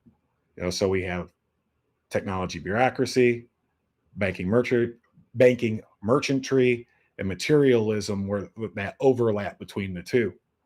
But they got to just like the Templar Knights, because the Philip the Fair, the French king, was bankrupt and he wanted their money, amongst other things. Also, he was an absolutist. Philip the Fair was an absolutist ruler, and he didn't like seeing a knightly banking order running around not having to kiss his ring. He was up to his tits in debt to them, along with quite a few other monarchs throughout throughout Europe. I mean, the services King John got, where he ends up signing Magna Carta, weren't free. The Templar bodyguard comes with a pretty penny. So, Philip the Fair uses Clement V, the Pope. He had him move the headquarters of the Catholic Church from Rome to France. You know, this is whole big power consolidation thing by Philip the Fair. And he dismantles the Knight Templar Order and has the Grand Master Jacques de Molay burned at the stake, along with a few of the other high commanders. But interestingly enough, this only took place in France. When the order went down to arrest the Templars, they were arrested in France, Spain, England, like modern Norway, you know, the modern Germanic, sweet Scandinavian countries. They were arrested everywhere. But they were only found guilty in France. The papacy disbanded the order, and all of the Templars either went to the Knights of Malta, the Knights Hospitaller, or the Lazarus Order. There's so many different sub-Christian knightly orders, but they either went to, they either became Knights of Malta, or they joined any of the number of Spanish military orders, right? Like the Order of Lazarus. Interestingly enough, it's through that kind of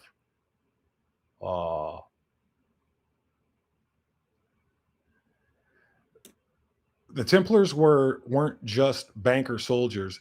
They were also a maritime force. As a commercial entity, they were very much involved in maritime trade as well as maritime warfare. So when they're arrested, they disappear, take refuge in Spain, and then they take refuge in England, right? So the rumor, the legend, and as a former Freemason, I say yes, I agree with it, that they really championed Freemasonry. If not, they created it. A lot of people say, no, the Freemasons were already around, and then they were kind of like a sympathetic host to these Templar Knights who got screwed. I see it the other way around. The Templars were already builders. They already had Templar masons and fort constructors, bridge builders, ship builders, et cetera, et cetera. They were a technological superpower. So whoever gained these people really gained a technological benefit. You don't see until after, what is it, the Second Crusade, you really don't see large scale architecture with big cathedrals and great big baileys and bastions and fortress walls, the likes that hadn't been constructed since Rome. You know, in England especially, like the wall, the Tower of London had been built by the Romans.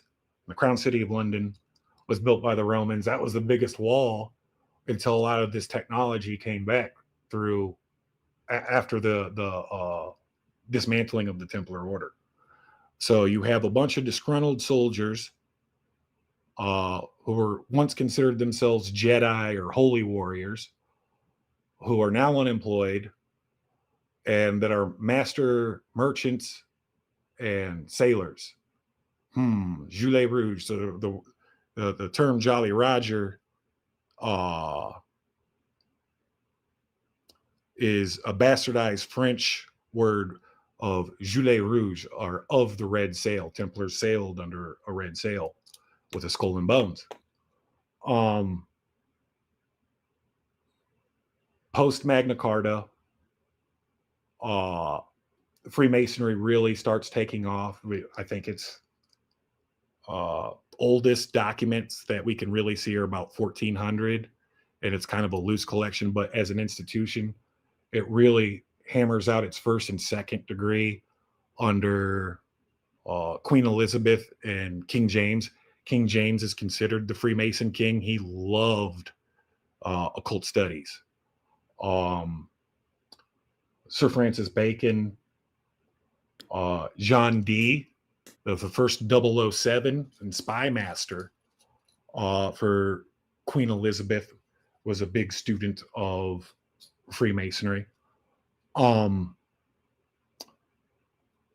Where I'm going with this is everywhere in the West where a Masonic lodge was built and Freemasonry was practiced,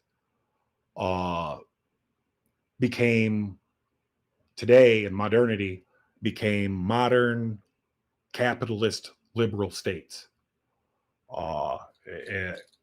Everywhere that was ragingly Catholic in modernity, South America, Italy, I mean, they're commies. France, they're commies.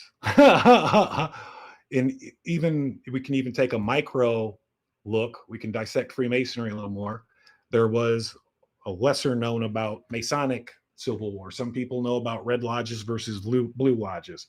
Conservative Protestant capitalist Freemasonry versus French pseudo-Catholic atheist universalist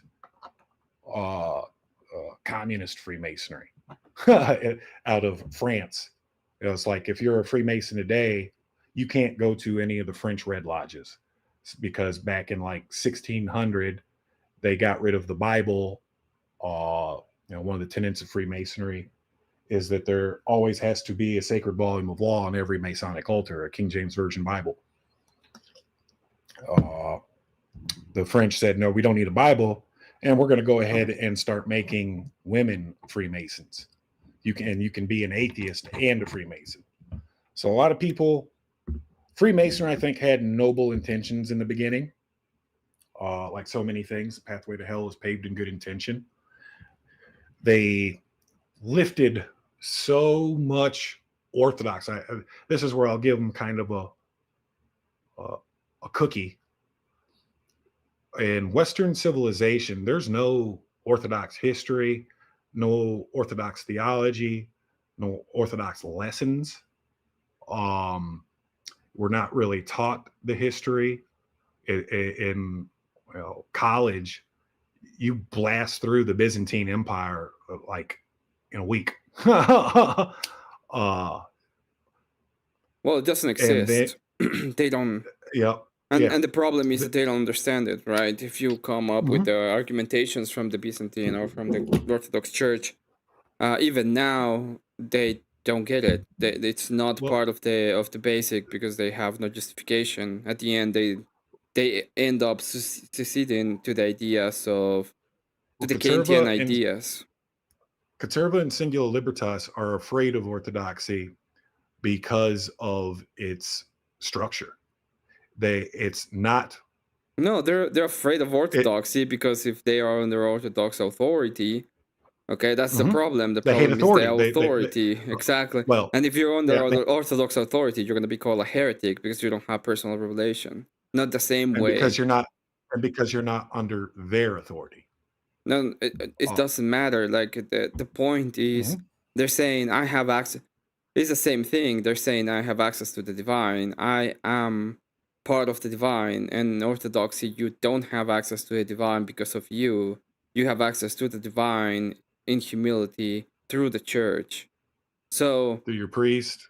Yeah, and through actual physical practice versus just thinking, okay, yes, I believe in God. Well, it's not through the priest. And I'm good. The way to have access to the energy is through liturgy in communion. Great. But you have to take it all as one and submit in all these different traditions and norms versus you believe in God? Yeah, I believe in God. All right, you're good to go, dude. Yeah, it's through humility, once again. But that's also good for business. We're going to continue. Let's move to Sufism. I want to wrap up the Masonic thing real quick, though, because this Faustian or I should say. Nobody cares One about the of the Masons. Well, Fucking Masons. no, Nobody but cares about them. I Ah, want you to understand. I want you to I understand the understand Faustian them. nature of the They're, West, they're, all they're fucking gay, okay? though. It's the same thing with Yeah. all the libertarians are the same.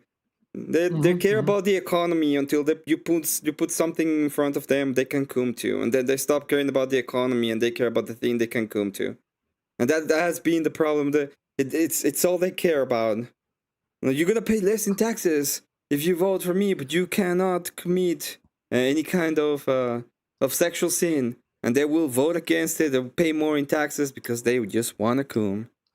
Well, what I want to describe is what its teleological function was, right? Uh-huh. Because of the nature of, whether it's Fucking coomers. Pharisaical Judaism, Gnosticism, Protestantism, we're talking about different confederations with different dogmas, traditions, beliefs, et cetera, right? No, they follow the same belief. The belief is me. Well, yeah, I get it, but this is the glue that held all that together for the longest period of time. The Freemason thing was what kept the Protestants from killing the Methodists, from killing the Quakers, from warring with the Catholics, et cetera, et cetera. Until modernity comes, Freemasonry is in the position. This is what I wanted to articulate too.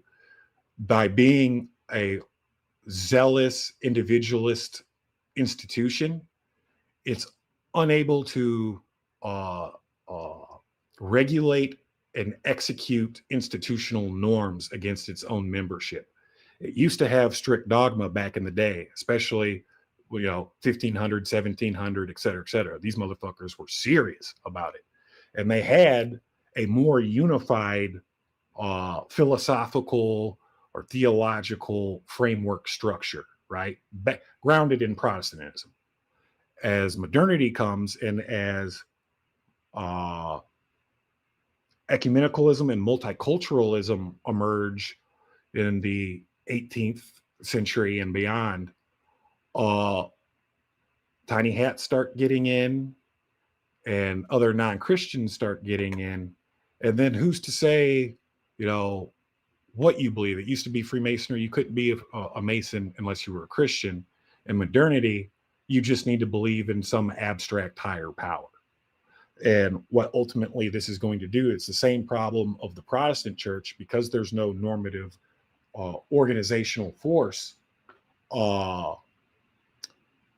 because there's such a dichotomy of belief and ideas, and nobody that's in it today even knows what the fuck they believe or doing, or what any of the rituals mean anymore, even though they were all stolen from the Orthodox.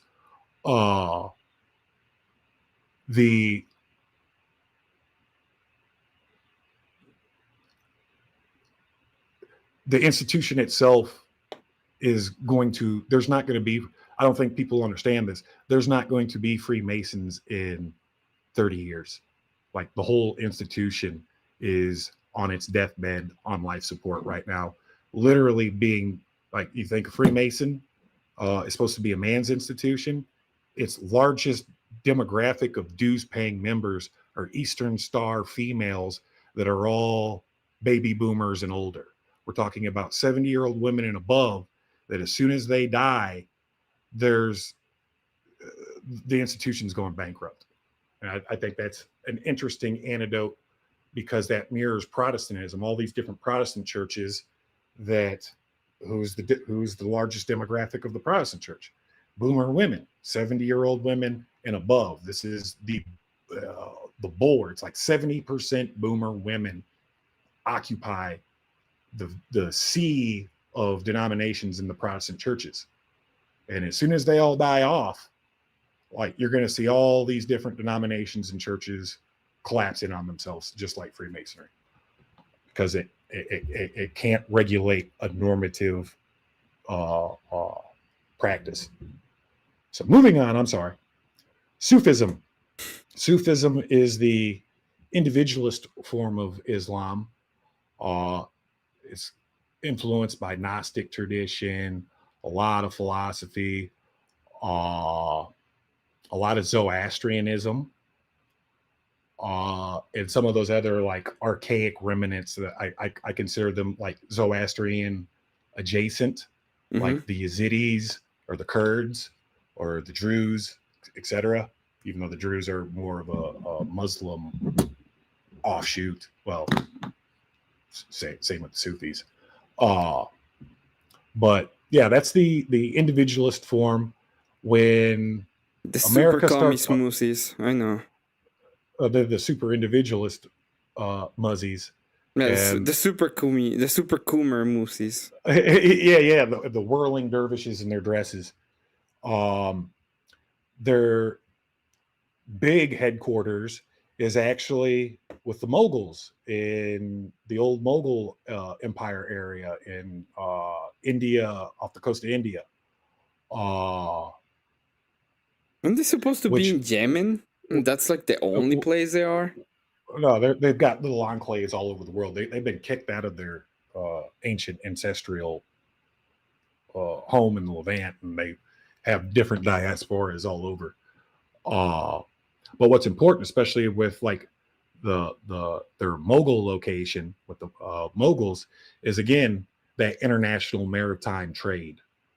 When we get into modernity, when America starts opening up its doors, and Britain starts opening up its doors for trade and immigration and swapping culture, when we're doing the whole Lawrence of Arabia and propping up the Saudi kingdoms, the first Muslims that were brought into America and Britain were the Sufis. Look at these Sufi guys. Look at them. They're modern. They don't wear hijab. They cuss. Sometimes they drink alcohol. They're capitalists. they have a live and let live idea. And most importantly, like all things in singular libertas when it comes to religion and culture, is they're ecumenical. A Sufist could sit down with a Gnostic and feel right at home. Like, oh yeah, we both worship the same God, buddy. And then last, The wrapping Taoist. up the Faust, is the Taoist in Eastern religious philosophy. The Taoists are concerned with individual experience, individual improvement, individual growth through one's individual experience. It's super artsy, and yeah, and it's super. You interpret the Tao Chi, the Tao Chi Ding for yourself. You can read all these abstract slogans and sayings, and you can pretty much make it up, as you go along. Let's see here, and that really does play. Oh, I left this part out. With the factory, that really does play in with its logos ego schema, right? You were talking about the Pharisees being the judges, right? Yep. So that's kind of a judicial branch, where Keturba is a legislative branch and Sumis is an executive branch.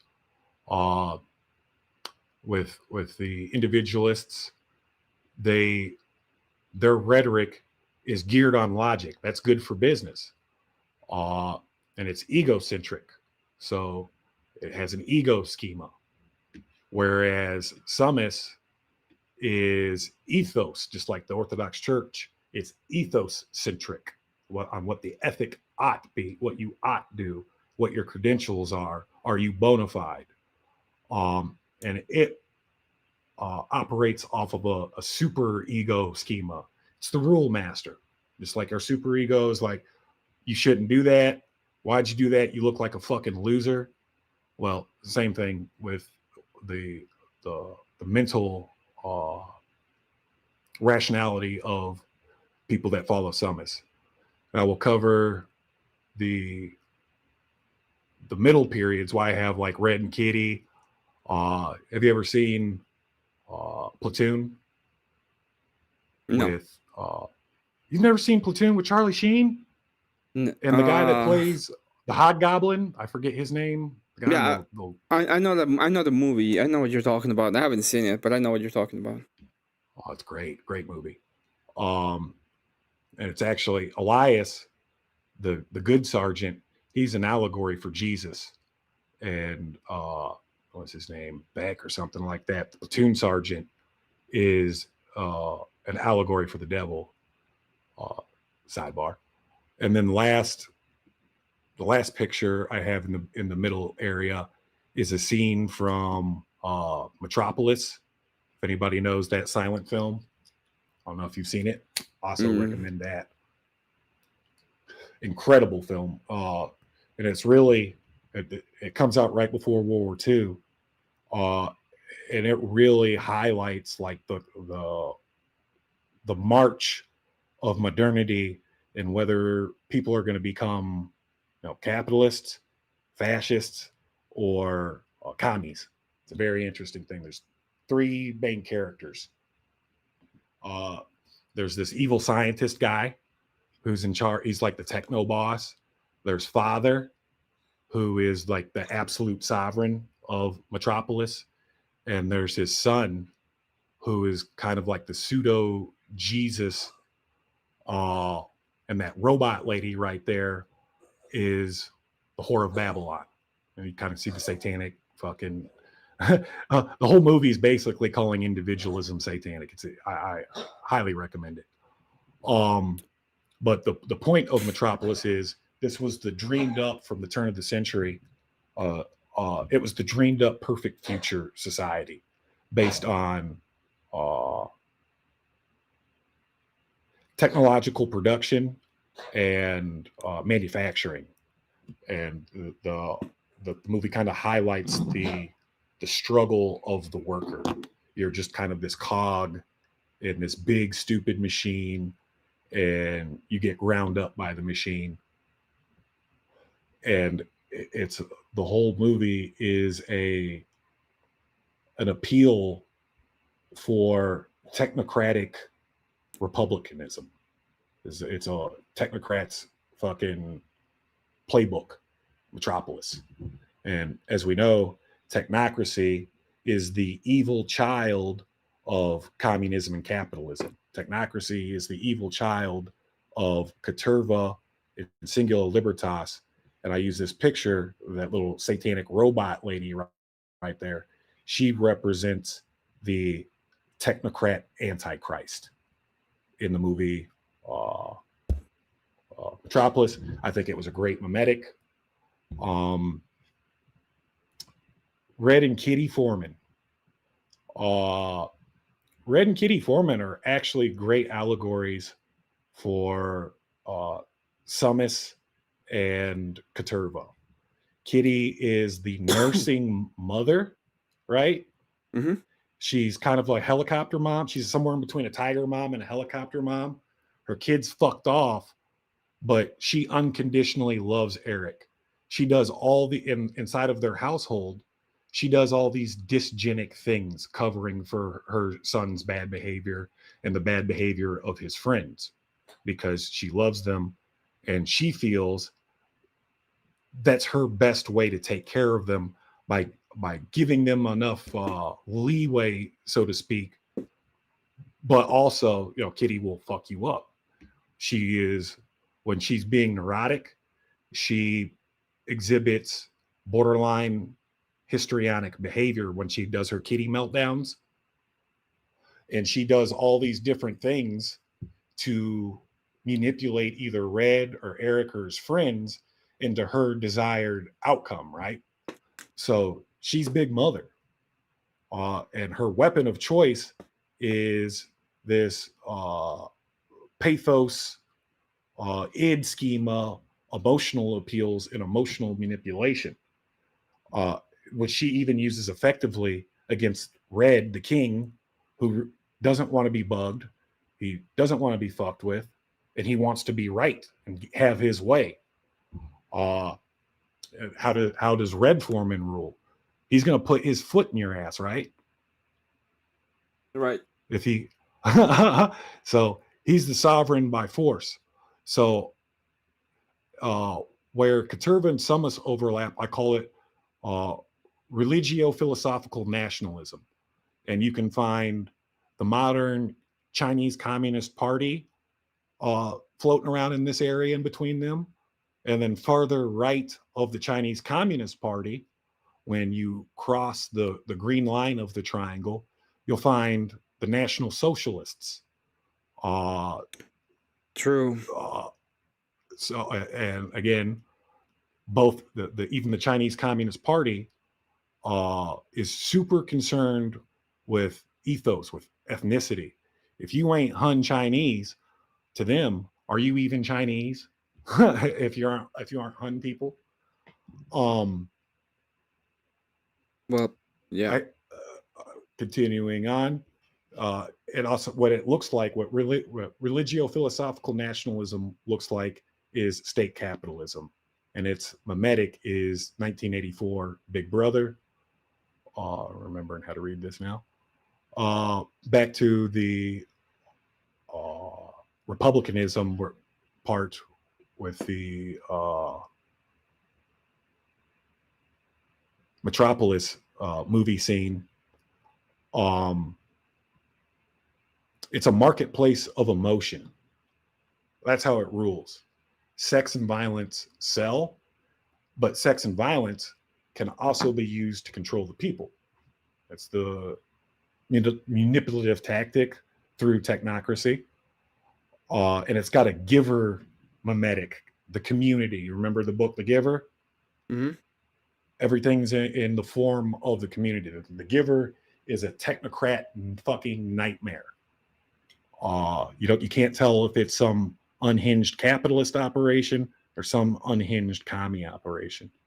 And then last, where we have Elias and Barnes, I call this militant tribal commercialism. And it operates kind of like the Atlas Shrugged Hidden Valley mimetic. Elias and Barnes fight for two different reasons. Elias fights out of the absolute as a champion of summus. The law is the law. These commies need to get put down, and I'm going to complete the mission by any means necessary. If I've got to shoot a bunch of kids in the village, if I've got to shoot innocent civilians, if I've got to even kill my own men to keep them in line, then so be it. Whereas Elias is the weed smoking out of a shotgun. He smokes some weed out of a shotgun. The weed smoking, he's got in his little barracks or hutch, he's got a picture of the Buddha, and he's also got a picture of Ho Chi Minh, ironically enough, his enemy, the person he's there fighting. So he's kind of like this warrior sage philosopher, and he's radically individualistic. He takes the new soldiers under his wing instead of an absolutist meat grinder, follow my orders to the letter, or I fuck you up.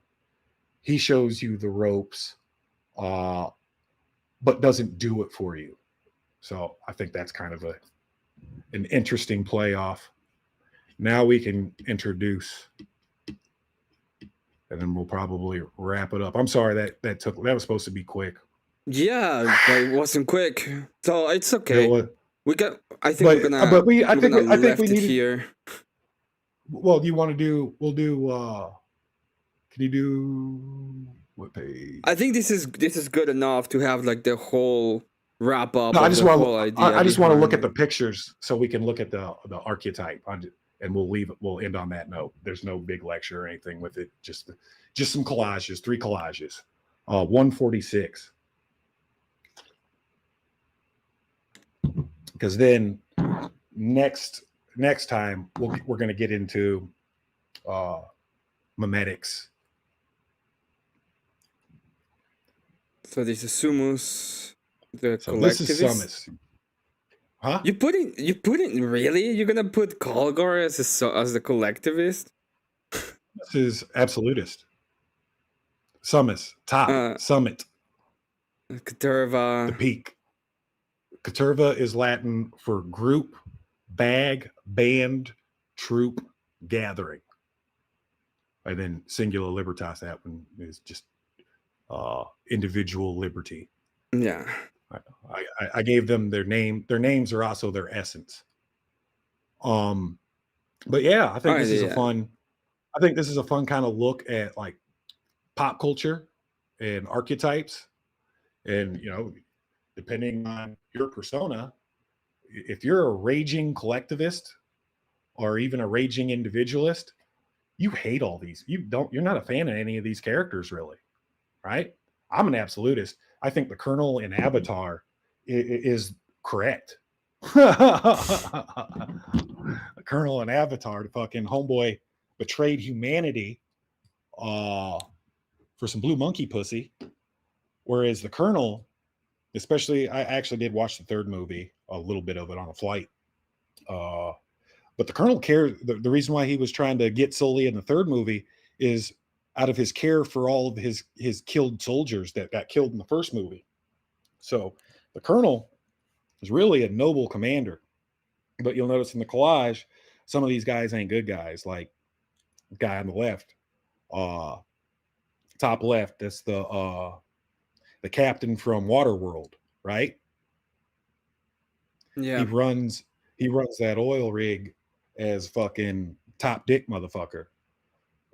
Calgarius, I mean, he's the sovereign of the Ultramarines before Gilman comes around. To the right, I like all the bald guys, how they all look alike. Whether it's Vin Diesel or Marlon Brando over here on the top right.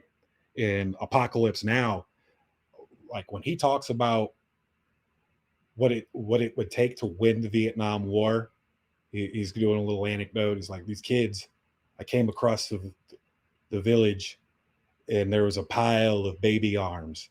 The VC had chopped off the arm of every child who took an American flu inoculation as a example and warning to what collaborating with the West gets you. And he says, these were regular men, good men. They loved their families. They loved their children. They laughed, they cried, or whatever. But the strength they had, the strength that they possessed to carry out this action of hacking off baby arms. He says, if I had 1,000 of these men, the war would be over tomorrow. I thought that was a pretty interesting moment. And then, of course, Omni Man, Murdoch from the A-Team, Xerxes. Tried to pick a lot of characters that were visually similar to each other, but also to kind of highlight the dichotomy of the Summus archetype. Some of these guys are good. Some of these guys are complete tyrants. Next slide. And the point of this is to anthropomorphize these Tello AI social constructs, whatever you want to call them. So Katurva is kind of like the shield maiden there on the top left, Vikings chick. Next to her is the heroine of Metropolis. She's the good virgin who has a crush on father's son, who's going to be the next sovereign of the Metropolis. But she is very charitable. She looks after the orphans and the dregs and the homeless. And she is the rallying cry to fight against this corrupted machine. She's the one who gets all the men worked up to defend the orphan and the widow. Next to her, I think, is one of my favorite Keturbites in pop culture. If anybody's seen the series Expanse, she's the Secretary General of Earth. There's 3 factions in Expanse: Earth, Mars, and the Belters. You guess which ones are which, Telloy?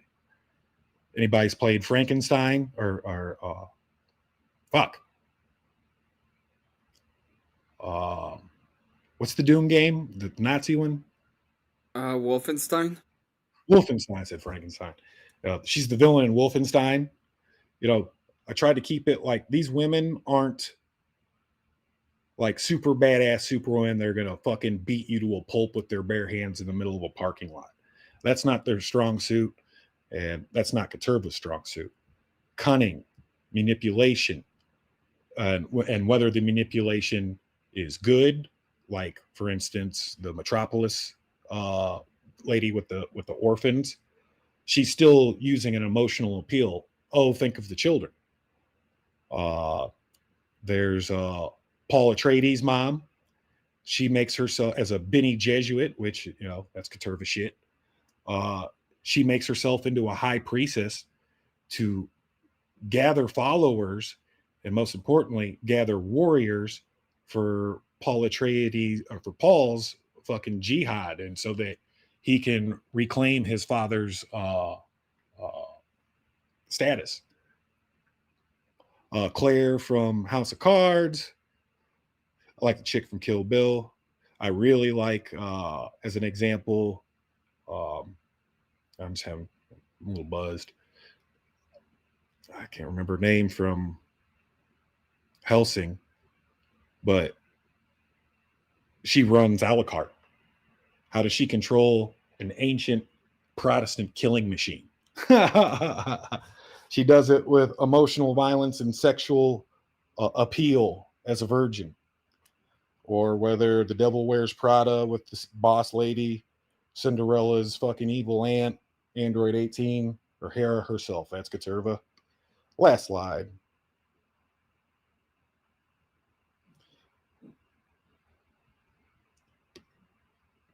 All right, Singular Libertas. Very Jedi. What's the difference between a Jedi, a wizard, an alchemist, a sage? Little to none. In the archetype, piracy. no. There's that.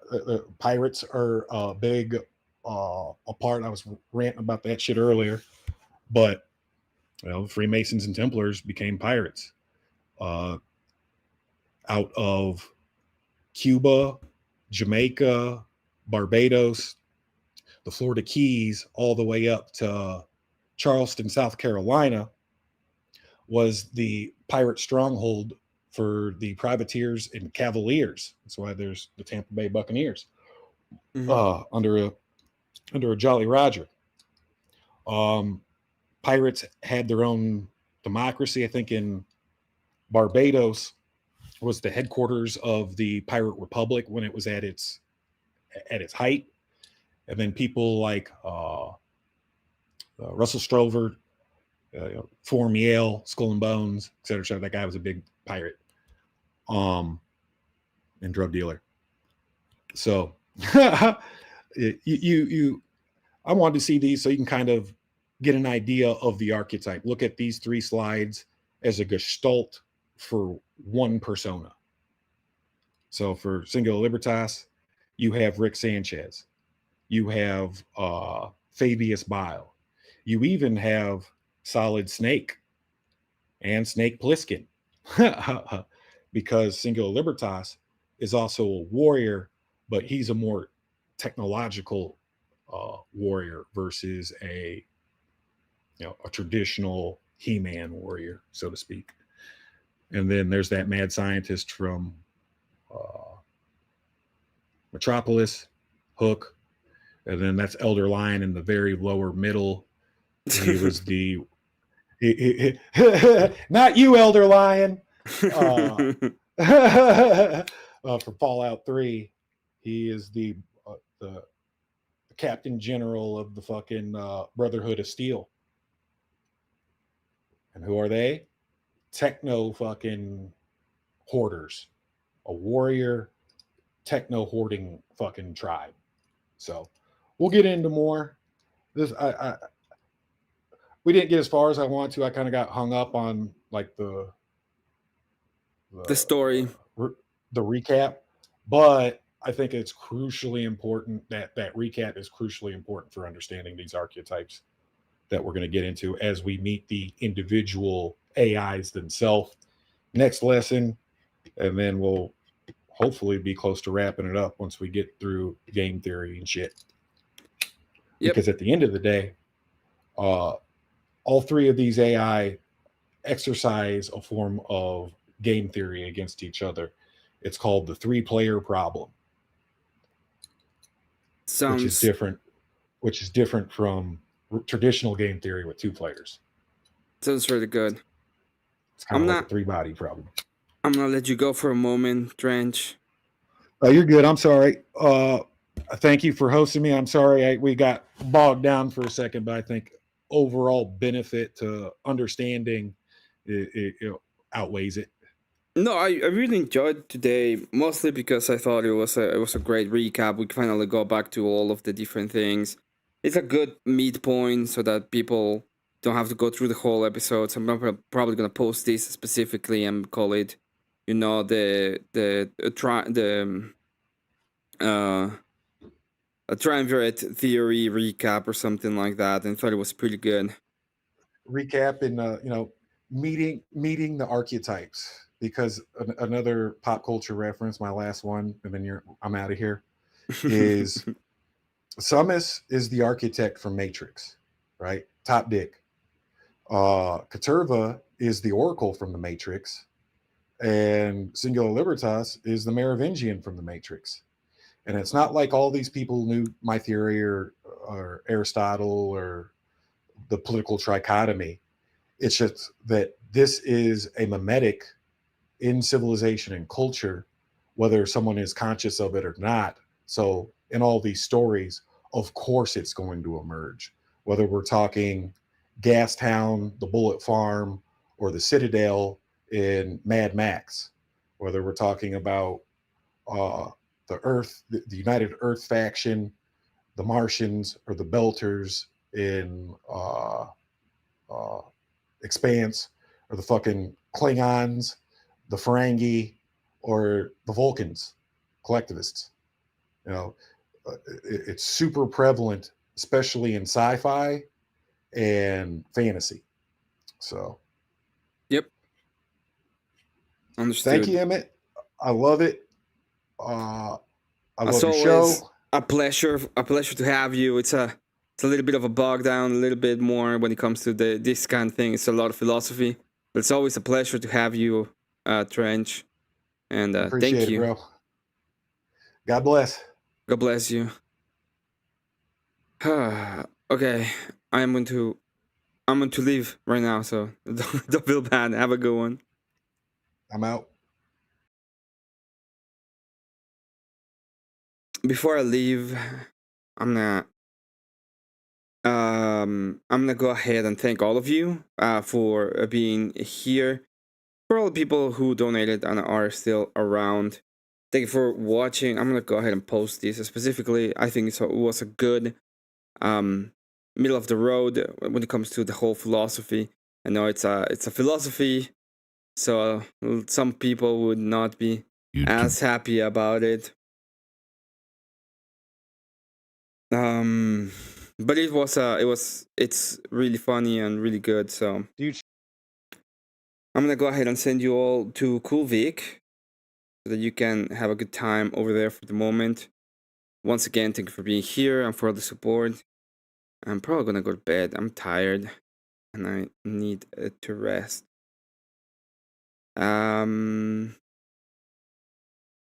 Yeah, I thought I was gonna sleep today, but I didn't sleep, so if I was a little bit more annoyed than usual, it's because of that.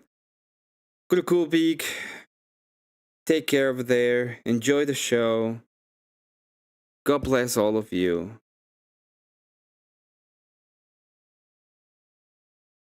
Why are you going? I'm tired. That's the reason why. I'm going to set up the last scene, and I'm gonna play Cross Yourself, and that's gonna be the end of the stream for tonight. Tomorrow I'm gonna have the love audit that I was gonna do today. It's gonna be moved to tomorrow. So tomorrow, be ready to have a love audit. It's gonna be fun.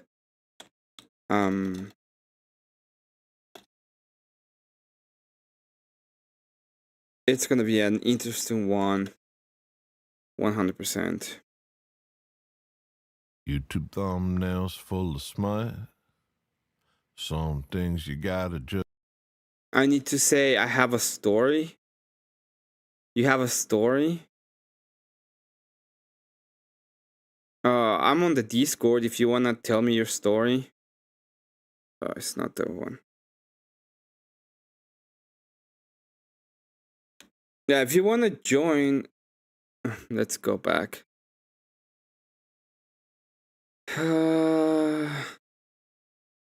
Okay.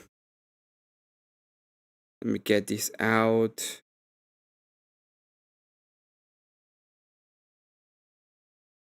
Stop, I have a story.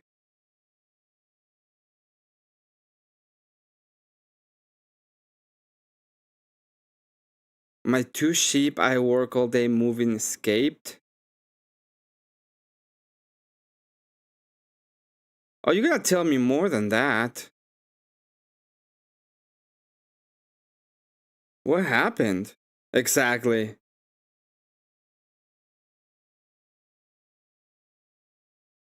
I gotta know.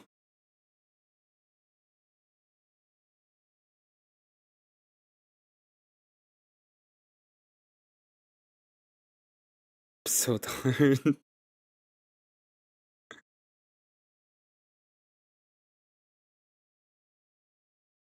And I just had to wrestle 200-pound rams into a field at midnight.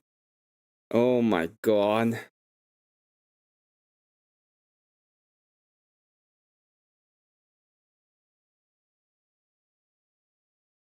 Trench Deacon says, thanks everyone. Thanks to you, Trench. They want to be with the ladies. Were you able to wrestle them back to their field? Oh wow, they jumped the fence.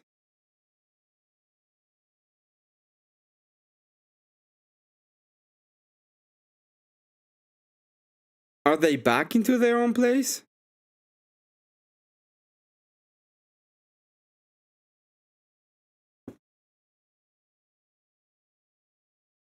Everything's fixed now. But if they jumped once, why wouldn't they jump again?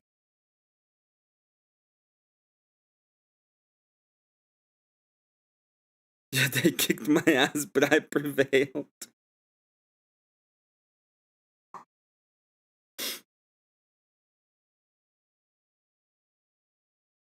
I'm in Dallas trying to count sheep. They're pissed.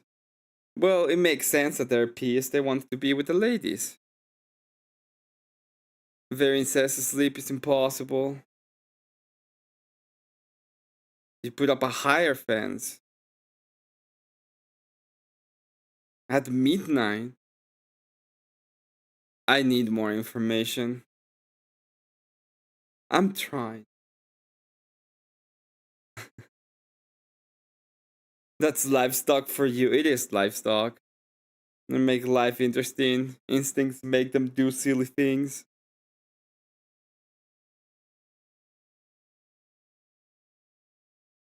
16th of July. Yeah, my boss. Well, cat. Today, as it's known, because of the donuts, girls get it done. So yes, I guess. Guess you are correct. Girls do be getting it done.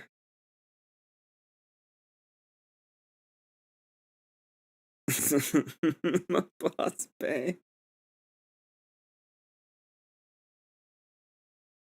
Okay, I'm going to reinforce fence. Good night, fellas. Good night, cat. I really would like you to come up for just a moment and tell me the story. I guess you're very busy reinforcing a fence. Hey, Varian. So I had to break it to you, but that's the normal thing to do. And I mean, that would be a normal thing to do in a farm. I'm trying my best. I will tomorrow. Okay, sounds good. Tomorrow we're gonna have also an update. Yeah, have a good night, everybody. I'm gonna put out the song. I'm gonna go to bed. You all are gonna go to Kulvik. We're gonna have a good time the rest of the night. I'm gonna go to bed. I really need to go to bed. Stay Okay. away from scroll while they try to hit the lust. Hit the lust button, make you do something dumb. How are you supposed to live chaste? Advertise execs hit you every which way. God bless Turn everybody. you to a Kuma for the state. Don't do anything super Better crazy, you should cat. go blind and masturbate. Let me just speak it from the Bree, top. stop dying. Go to bed. No sugarcoat, no. You gotta survive so you can, you know, girl You're not boss. meant to live like a dog. Looking for a slump to hump till the epilogue. Try to keep your mind on better things. They keep fashion images that got you panting. Good night, bandit. Don't give Lucifer another inch. Reaching for the images of his recruit's print. Use yourself and say that Jesus prayer. Pray the Lord will give you strength not to go there. This spells lose effect if you don't stare. Look Away and save yourself from despair. Cross yourself and say that Jesus prayer. Thank you, Trench, for the lesson tonight. Greatly appreciated. This spells lose effect if you don't stare. Look away and save yourself From despair. The world gets uglier every day. Uninspired buildings littering the landscape. There's no beauty in the modern age. Did you all know that Bree is Ugly is the spirit is a girl of the boss in age. training? She's gonna Ugly be a is the girl way boss and that pretty the soon. people behave. Ugly the philosophies they claim. Ugly are the things that they do with their pain. She said I wouldn't call her out of bullshit. But here we are. Not to go there. This puzzle's effect if you don't stare.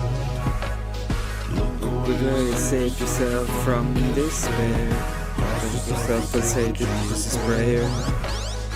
Pray the Lord get you strength not to go there. This puzzle's effect if you don't stare. Look away and save yourself from despair. Whatever's going on, whenever it is wrong, whatever they're doing to you. Whatever's Going on, whatever's going on. Cross your whatever's going on, whenever it is wrong, whenever they're doing it to you. Whatever's going on, whatever's going on. Cross yourself and say the Jesus prayer. Pray the Lord get you strength not to go there. This puzzle's effect if you don't stare. Look away and save yourself from despair. Cross yourself and say the Jesus prayer. Pray the Lord get you strength not to go there. This puzzle's effect if you don't stare.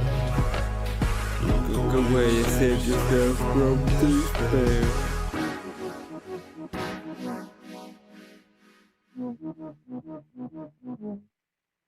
God bless all of you. Don't forget to send your CV, Bree. Have a good one. And take care, everybody.